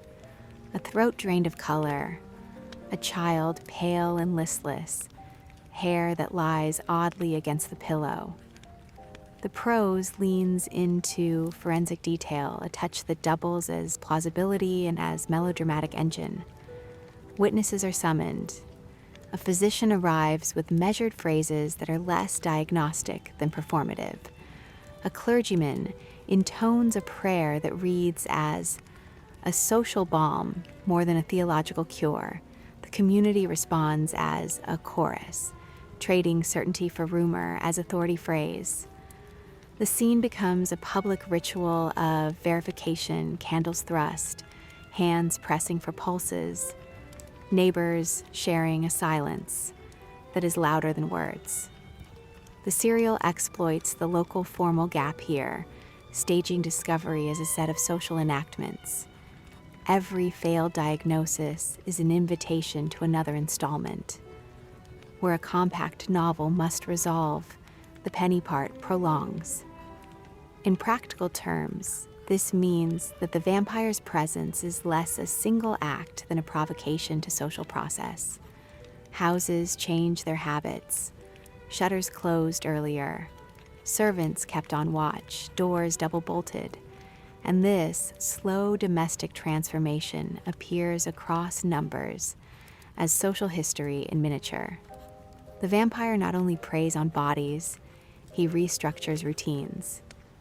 When the narrative spills from private to public, the community chambers into action. A rumor becomes a town's mood. The cemetery, once the quiet repository of private grief, becomes a public arena. Exhumation episodes are staged with dread economy. the scraping of spade on packed earth, the cringe of nails against wood, the reluctant wrenching of a lid. The coffin's content can confirm fear or challenge it, or create a new anxiety altogether. In one installment, the body appears untouched, and so the accusation must leap to the next. In another, subtle corruption in the corpse is enough to keep the rumor mill grinding. The point is not the corpse itself, but the choreography of communal fear. Excavating the grave enacts the social need to name and erase the threat, and that the act often fails to produce tidy closure, feeds the serial's appetite for prolongation. Panic scenes perform a different kind of narrative labor. Crowd logic is its own spectacle, a rumor that hydrates quickly develops partisan undertones. Who deserves pity and who suspicion, who is credulous and who malicious. The mob forms with theatrical momentum that the serial exploits. Scenes of extrajudicial fury, a trial by torchlight, a beating, an attempt to lynch a suspected person, allow the narrative to stage moral complexity without adjudicating it. The vampire's presence catalyzes latent social fissures, class, gender, local rivalries, and the serial sustains multiple interpretations precisely because it needs to keep readers returning for the next installment that might nudge things in one direction or another. A remarkable adaptation in the serial is the recurring confession or intimacy scene. Varney is periodically allowed to speak. In a lamplit parlor, he recounts episodes, or in an uneasy cell, he confesses to deeds, and the prose becomes unexpectedly close. The voice that speaks of compulsion, curse, or melancholy reconfigures the monster into an object of pathos. These passages arrest the narrative rush just when the reader expects action, replacing adrenaline with a different kind of fascination. Sympathy, then, is a serial strategy. It prolongs engagement by creating internal contradictions in the reader's affect. Horror mixed with pity, outrage tempered by a slow, problematized understanding of motive. Contrast that with chase scenes, where motion returns as spectacle.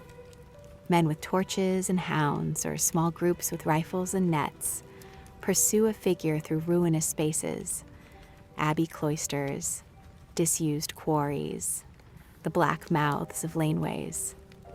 The chase fragments into a montage of obstacles, vaults, hedgerows, the breaking of the ground.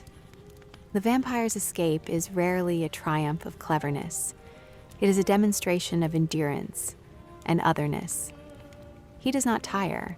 He slips through gaps that the human frame cannot or will not navigate. The structural effect is to demonstrate durability as pathology. The more he survives, the less plausible the human attempt at finality becomes, and the more the serial can court the reader's patient curiosity. The serial is particularly adept at formal reversal. The vampire as confidant, the vampire as rescuer, the vampire as mourner. One installment might show him standing at a bedside and shushing a family. Another scene finds him preventing a violence he himself provoked. Tonal oscillation keeps the figure from calcifying into a single type. It allows exploration of variations and subtleties without committing to a moral calculus. For the reader, it is again a kind of addiction. Each number promises a new turn, a possible revelation, an emotional complication. Close readings of selected episodes reveal how craft operates at the level of sentence as well as plot. Consider a midnight visitation staged in long, loping sentences that mimic the liminality of sleep, commas stretch, subordinate clauses leak. The rhythm itself feels like the mind half awake. The prose slows on details that will anchor future numbers, the color of a curtain, the name of a locket, the precise manner in which a child coughs, because the serial depends on such mnemonic signposts. The effect is deliberately domestic. Terror is not made other by hyperbolic Gothic decoration. It is nested inside the small, recognizable objects of home. That anchoring converts fleeting fright into recurring myth. The locket remains. The scratch on a bedpost deepens. An old portrait gains new significance. The serial is archival in its instinct. It savors traces. Other installments use abrupt, staccato sentences to accelerate action during chases or clashes. Paragraph breaks tighten. The narrative voice clips. Sightlines are reduced to a few urgent verbs. In this register, the serial borrows from stagecraft. It is as if directions are being called between cues. The reader who recognizes the move can feel the mechanics of the press, the need for spectacle, the need for immediacy, the imperative of the cliffhanger. Illustration amplifies these effects. Woodcuts included with parts are not mere ornament. They are semiotic weight. A plate showing a face over a bed or a coach in a lane does half the narrative's work by asserting a mood and a symbol in a single image. The serial's marrying of crude visual shorthand to plot repetition creates mnemonic economies. An image printed and reprinted forms a visual chant. For partially literate readers, or for those reading aloud in the market, an engraving supplies both content and a cue for communal reaction. Stage adaptations and contemporary theatricalizing of episodes deserve attention. Early melodramas took their cues from the serial, translating a numbered scene into a tableau and then into spectacle. On the stage, doors slam with dramatized timing. Lamplight is dimmed and brightened to mimic the woodcut's contrasts, and actors make gestures that echo the most frequently printed plate. The circulation between page and stage is bidirectional. Theatrical staging influences print description, and press imagery influences how an actor carries a movement. In this loop, the vampire becomes not only a literary figure but performative habit, an assemblage of postures and cues recognized by a public trained to expect a certain set of beats.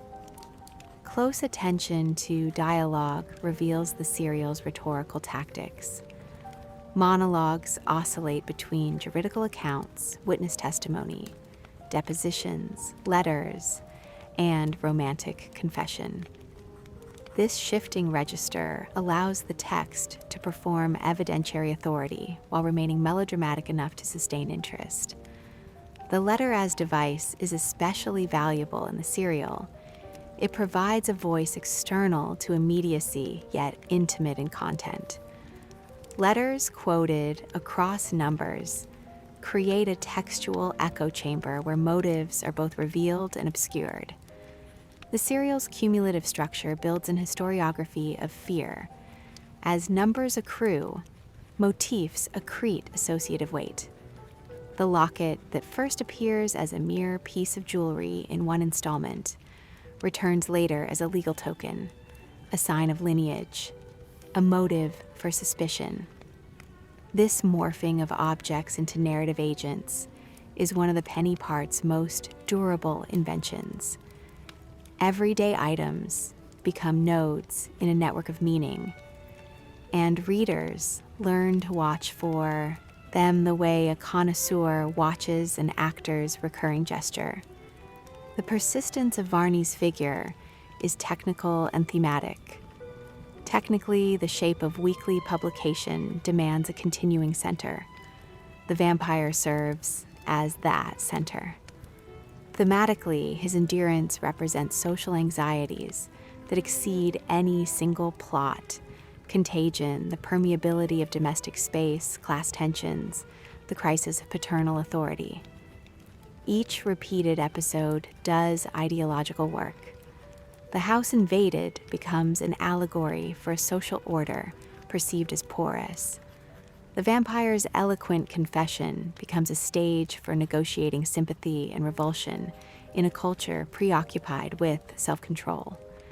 Added here is deeper attention to the reader's body of habits, how installments enter domestic routine and linger as affective residue.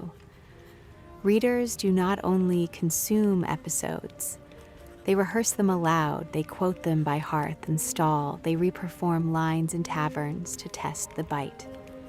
The serial sets patterns of expectant attention, teaching when to look up, when to worry at a curtain, how to hold a lamp to produce the most telling shadow. Some scenes were memorized and repeated as local legend, a communal memory that outlived the printed sheet. This movement from page to practice is crucial because it is how the vampire's gestures become part of everyday behavior. Curtains are drawn differently after months of installments. Children are tucked sooner. Apprentices joke about a passing coach with an edge of serious caution. The narrative thus migrates from literature into habit. Printing economics also play their part in shaping episodes. Publishers test which images and beats elicit the strongest sales response, and parts are adjusted mid-run to amplify hooks that work.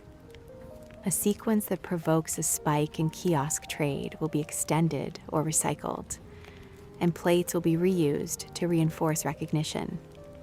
This commercial feedback loop hardens motifs into brand identity. The vampire's look, his carriage interruption, the locket found under a pillow, become marketing signals as well as narrative devices. Economic pressures make sensation self-replicating. The long tail of Varney's influence must be noted. Motifs that crystallize in the penny press migrate into more canonical texts and into stagecraft. The mouth of the vampire, the domestic invasion, the split between confession and appetite appear in later Gothic and Victorian work with a new Polish but familiar bones. The cheap pulp supplies a vocabulary that the respectable novel later borrows and refines. The serial thus exerts a pressure on literary memory, seeding images and structures that persist in the cultural archive. Finally, the serial's refusal to deliver total annihilation of the vampire is both commercial and philosophical. In a modern world organized by repetition and wage, anxieties do not resolve, they reconfigure. The serial models an attitude toward problems as chronic rather than curable. The reader learns to endure. In the act of endurance, there is a strange consolation. The pattern itself becomes the point. Varney is not an enemy to be conclusively defeated, but a condition to be known and managed. That insight explains both his narrative durability and his afterlife in the imaginative vocabulary of later writers. When an episode closes on thwarted capture or renewed rumor, the effect is not only frustration of desire for closure, it is a shape of modern expectation. Life continues by installment, worry continues by installment, and the fiction reflects that rhythm. The vampire survives because the serial requires his persistence, and the persistence becomes a mirror for a public learning to live with its own recurring terrors. Varney did not vanish when his sheets browned and frayed. He moved outward, carried by presses, by playbills, by mouths that repeated his images until those images lodged in common expectation. Transmission was messy and incremental. The cheap weekly part functioned like a seed packet that scattered motifs across media and years. a locket found beneath a pillow, a coach halted in a lane, a flash of teeth at the edge of a mouth. These details translated well to crude woodcut, and they survived when rendered as stage gesture, as a shouted line, or as a photographic close-up. What begins as a cheap fright on a pulp page can become a durable emblem once repetition and translation fix it in cultural memory. The first channel of influence was obvious and mechanical. Plays adapted parts. Pantomimes borrowed scenes. Managers observed what crowds bought and staged familiar sequences, leaning into the beats that sold sheets at market stalls. A midnight intrusion, a dramatic exhumation, a public accusation. Theater made the vampire corporeal in ways woodcut could only suggest. Actors learned how to hold themselves, how to modulate a gait, how to reveal a smile just so. Costumers cut coats that read as calm menace. Lighting crews learned to switch gas gently to mimic the stark contrasts of print. What began on paper fed the boards, and what happened on stage returned to print as new descriptive habit. The loop hardened the trope set. Narrative mechanics migrated as well. Serialization taught writers how to sustain suspense through delay and partial revelation. That temporal discipline traveled into longer fiction. Varney arrived slowly and repeatedly. Later, authors borrowed that rhythm. Episodic revelation, interior confession, fragments of testimony and diary became tools for a generation who wanted tension measured across installments rather than chapters. When Carmilla and Dracula entered the scene, they did so into a culture that expected drawn-out suffering, resumed menace, and the slow accretion of detail. Staging the story as documents and letters was not an invention so much as placement of serial techniques inside a novelistic frame. Thematic migrations are striking. Varney taught a domestic grammar of terror. The vampire in these parts is an intruder in rooms that are supposed to be secure. He is intimate rather than exotic. That register recurs in later works. Le Fanu folded intimate invasion into a tale where a stranger unsettles a household. Stoker grafted domestic scenes onto international networks of logbooks and telegrams, letting private contamination signal wider catastrophe. The move from private peril to public menace, the sense that domestic decay signals structural risk. This is a lesson taken from the penny press and sewn into the texture of later Gothic writing. Visual memory played a disproportionate role.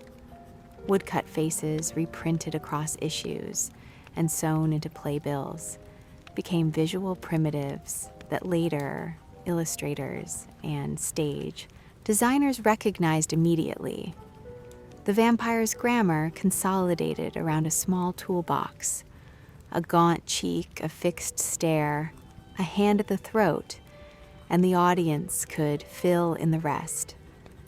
That shorthand was economical for cheap print and effective for theater advertising.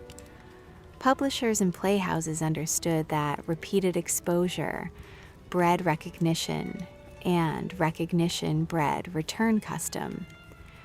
When respectable novels later took up the vampire, they refined and annotated these cues. But the basic toolkit had long been communal. Cross-national and translingual spread mattered. Cheap imprints crossed borders in pirated forms, and images moved faster than legal claims. Varney parts reappeared in other languages, sometimes mistranslated, but still legible through core motifs. A plate cut in England might be printed again in a continental paper and sell shock to a new urban crowd. That portability allowed the figure to absorb local anxieties. In one port city, the vampire connoted stranger danger. In another, he signaled colonial return. The cheap press made the monster adaptable. Performative conventions emerged and outlived single productions. Actors developed a repertoire of gestures that indicated vampire. A slow, deliberate approach, a hand lifted as if to conceal a wound, a measured flash of teeth. These are not accidents, they are economies of effect learned by practice. Directors borrowed those poses because they required no explanation to an audience primed by prints and spectacle. The vampire, in performance, became choreography as much as character. Early cinema inherited that choreography. Silent film translated the stage vocabulary into a visual grammar of its own, preserving the legacy of the pulp plate in motion. The migration into what would later be called high literature is cultural more than pecuniary. Critics dismissed penny parts as ephemeral, yet authors read and absorbed. The cheap serial functioned as a training ground for narrative techniques that surfaced in canonical texts. The long arc, serialized confession, the domestic visitation, the image that doubles as mnemonic anchor, all migrated into the craft of the novel. The influence is not merely incidental borrowing, but the shaping of attention. Writers learned to modulate suspense in installments and to calibrate expectation through fragmentary evidence. Stoker, using journals, telegrams, and clippings, deployed a rhetorical frame that readers had learned to receive in the pages of the press. Reception matters. Varney and his fellows taught a generation how to talk about fear. Phrases and poses became conversational shorthand. Apprentices joked about the midnight coach, and then repeated the joke with a serious cadence when the hour grew late and the walk home thinned. Moralists who attacked penny fiction did so by reproducing its scenes in pamphlets and lectures, and their denunciations circulated the motifs into new strata. Paradoxically, condemnation widened the audience and normalized certain images into the public lexicon. Media technology shaped transmission. As photography matured, the language of face and gaze shifted, but the vampire remained legible because his cues are compositional rather than photographic. Later, illustrators for canonical editions sometimes borrowed pulp vocabulary consciously, signaling lineage. High-end engraving might refine a shadow, but the underlying grammar remained that of the cheap plate, stark contrast, a focus on gaze, a hand at the throat. The migration from woodcut to engraving to stage light to film charts, how a few robust signs survive medium change. Cultural anxieties rode these transmissions. The vampire functions as a vector for fears that shift with context. In the early penny environment, the threat was often domestic and social, reflecting urban crowding and precarious living. Later, Victorian concerns about degeneration, foreign disease, and anxieties about feminine sexuality grafted onto the image. The serial supplied a form that could be retooled to address different social problems. Far from being a static ancestor, Varney operates as an adaptable template for rehearsal of cultural worry. Adaptation into new popular genres extended the figure's afterlife. American pulps, European penny presses, and comic strips all absorbed the vampire as recurring antagonist, inserting him into detective yarns, urban mysteries, and even westerns. Costuming and posture persisted while contexts shifted. The vampire's basic threat model proved modular enough to be grafted into diverse narrative ecosystems. Film accelerated circulation and compressed recognition. Silent movies rendered the pulp plate into a living face. Close-up reproduced the woodcut's intensity in a human expression. sound added voice and music, expanding emotional register. Directors who sought to signal lineage could stage a doorway half open, a hand at a throat, a candle that is about to gutter. These compositions function as shorthand because audiences had decades of condition recognition. Scholars and critics later reclaimed the cheap press as a site of cultural formation rather than mere trash. The cheap sheet taught repeating small things, often crude, to stick in memory. Repeat small, repeat often. Attach a sign to bodies and objects that matter. Circulate those images across senses, and a cultural memory takes hold. Material economics reinforced this. Low unit cost made repetition profitable, encouraging reuse of plates and phrases that then circulated widely. By the time respectable texts claimed the vampire as serious fiction, he carried a sedimented history. Le Fanu used intimacy as terror. Stoker expanded the frame to make the vampire an international problem. Filmmakers compressed and stylized.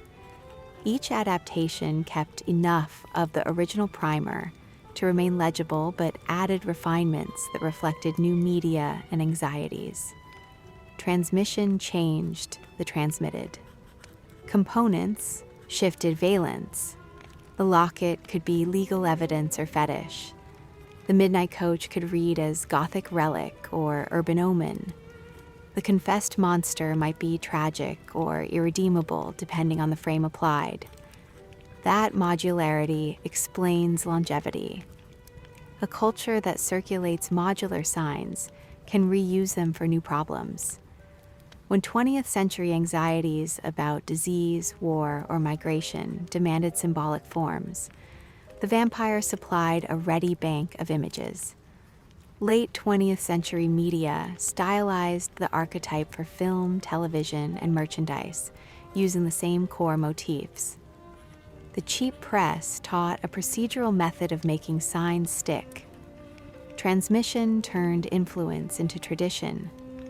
The cheap sheet that once sold for a penny seeded a monstrous grammar that moved across media, returned to the stage, and reassembled into the canonical forms familiar today.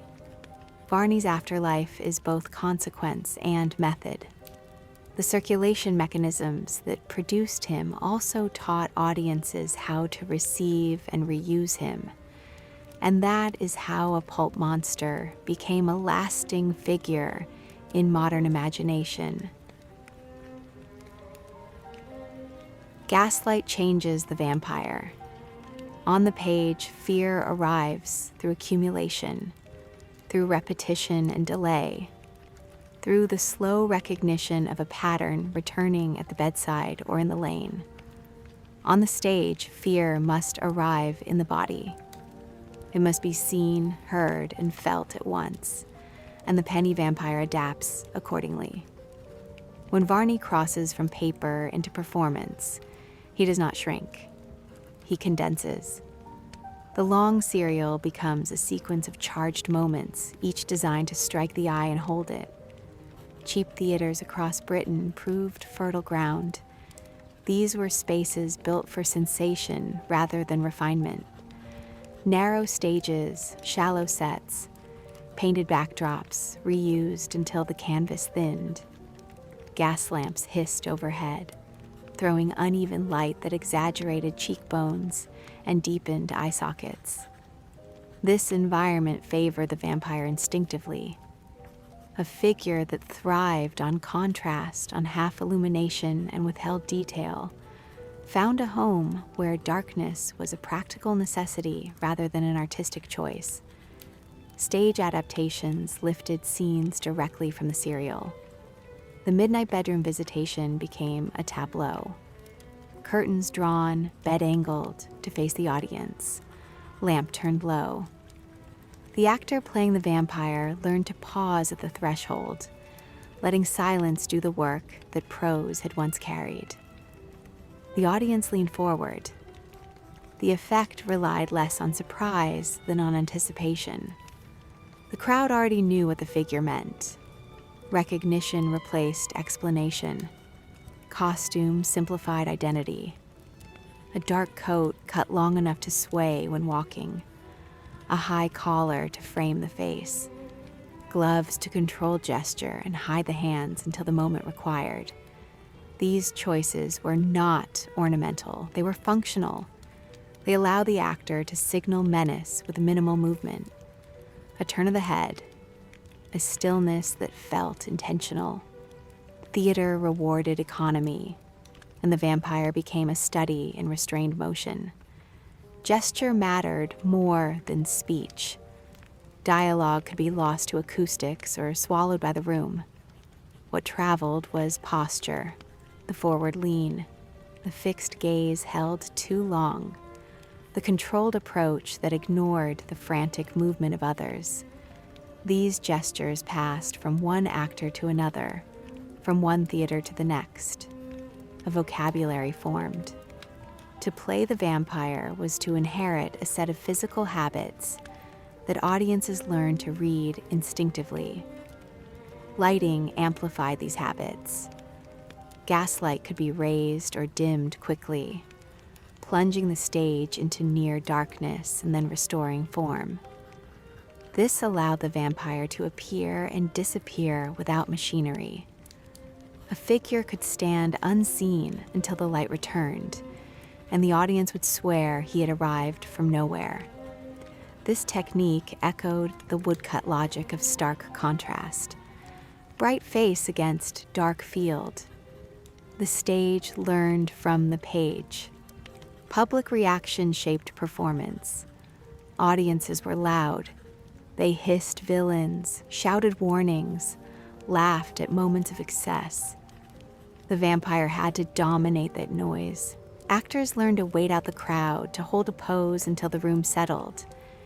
In doing so, they turned the audience into part of the rhythm. Fear became participatory. Silence was earned rather than granted. Theater also transformed scale.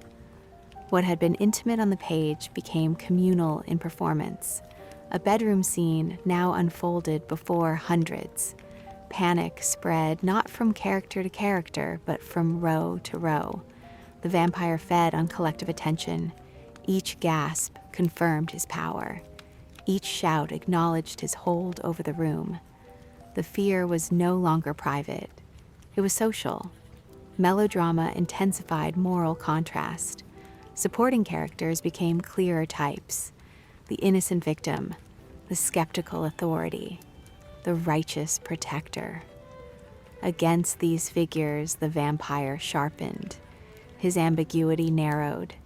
Sympathy did not disappear, but it was managed through soliloquy or confession scenes staged downstage, often in partial light, where the audience could read the face closely.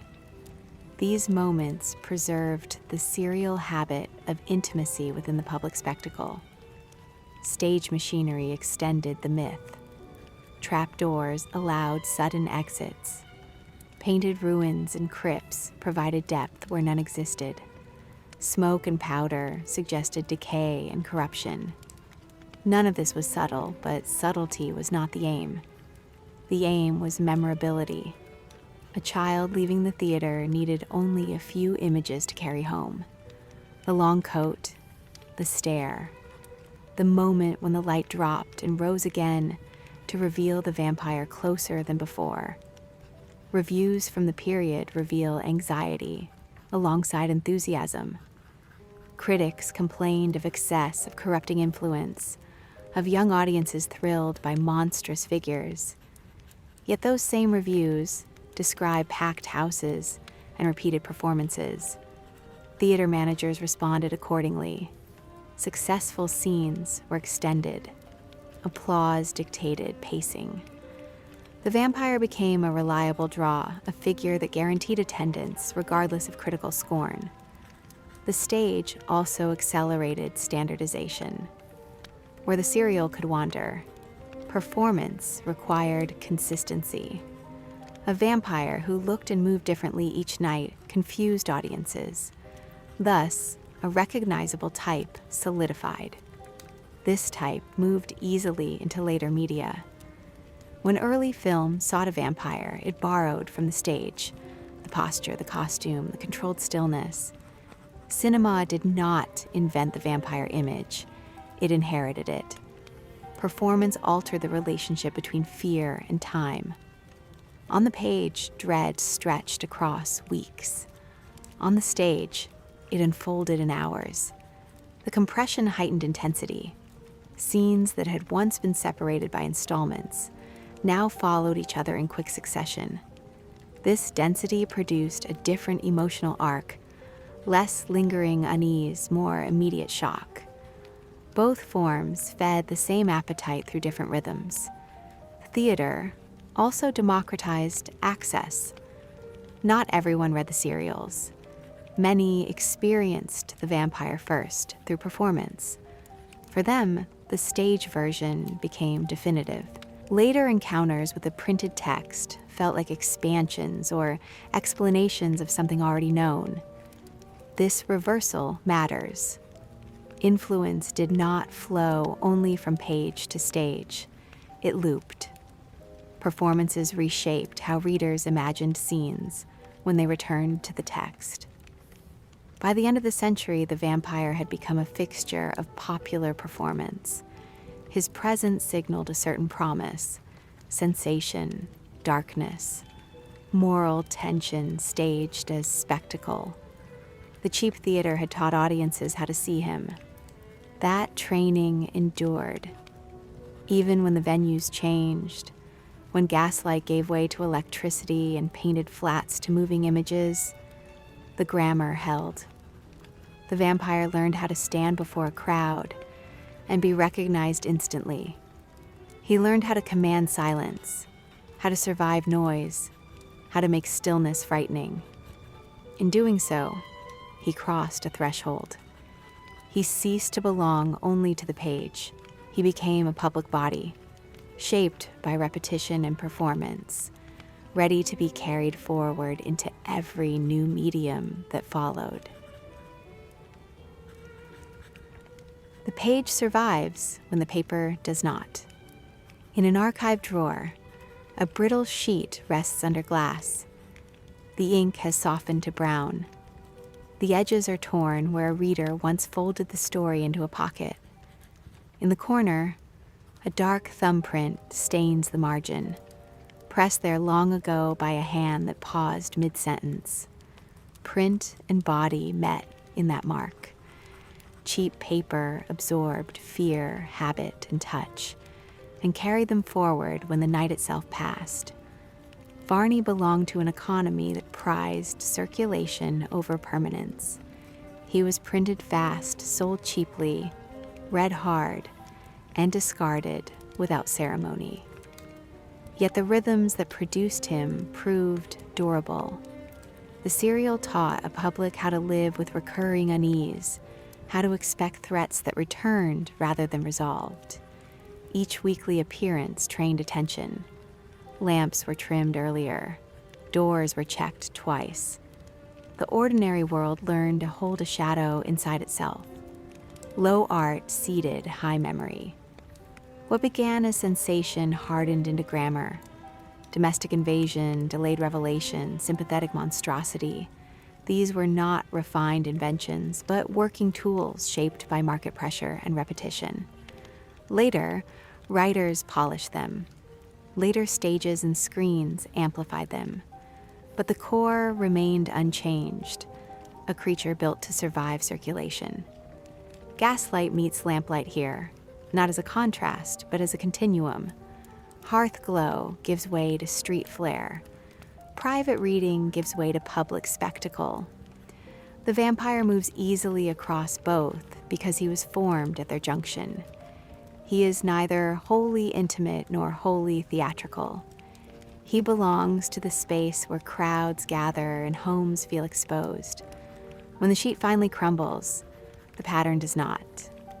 The habits remain. Fear still repeats. Stories still arrive in parts. Monsters still endure. not because they are resolved, but because they fit the rhythm of modern life. Cheap paper carried a shadow far beyond its worth. The shadow remains long after the paper is gone.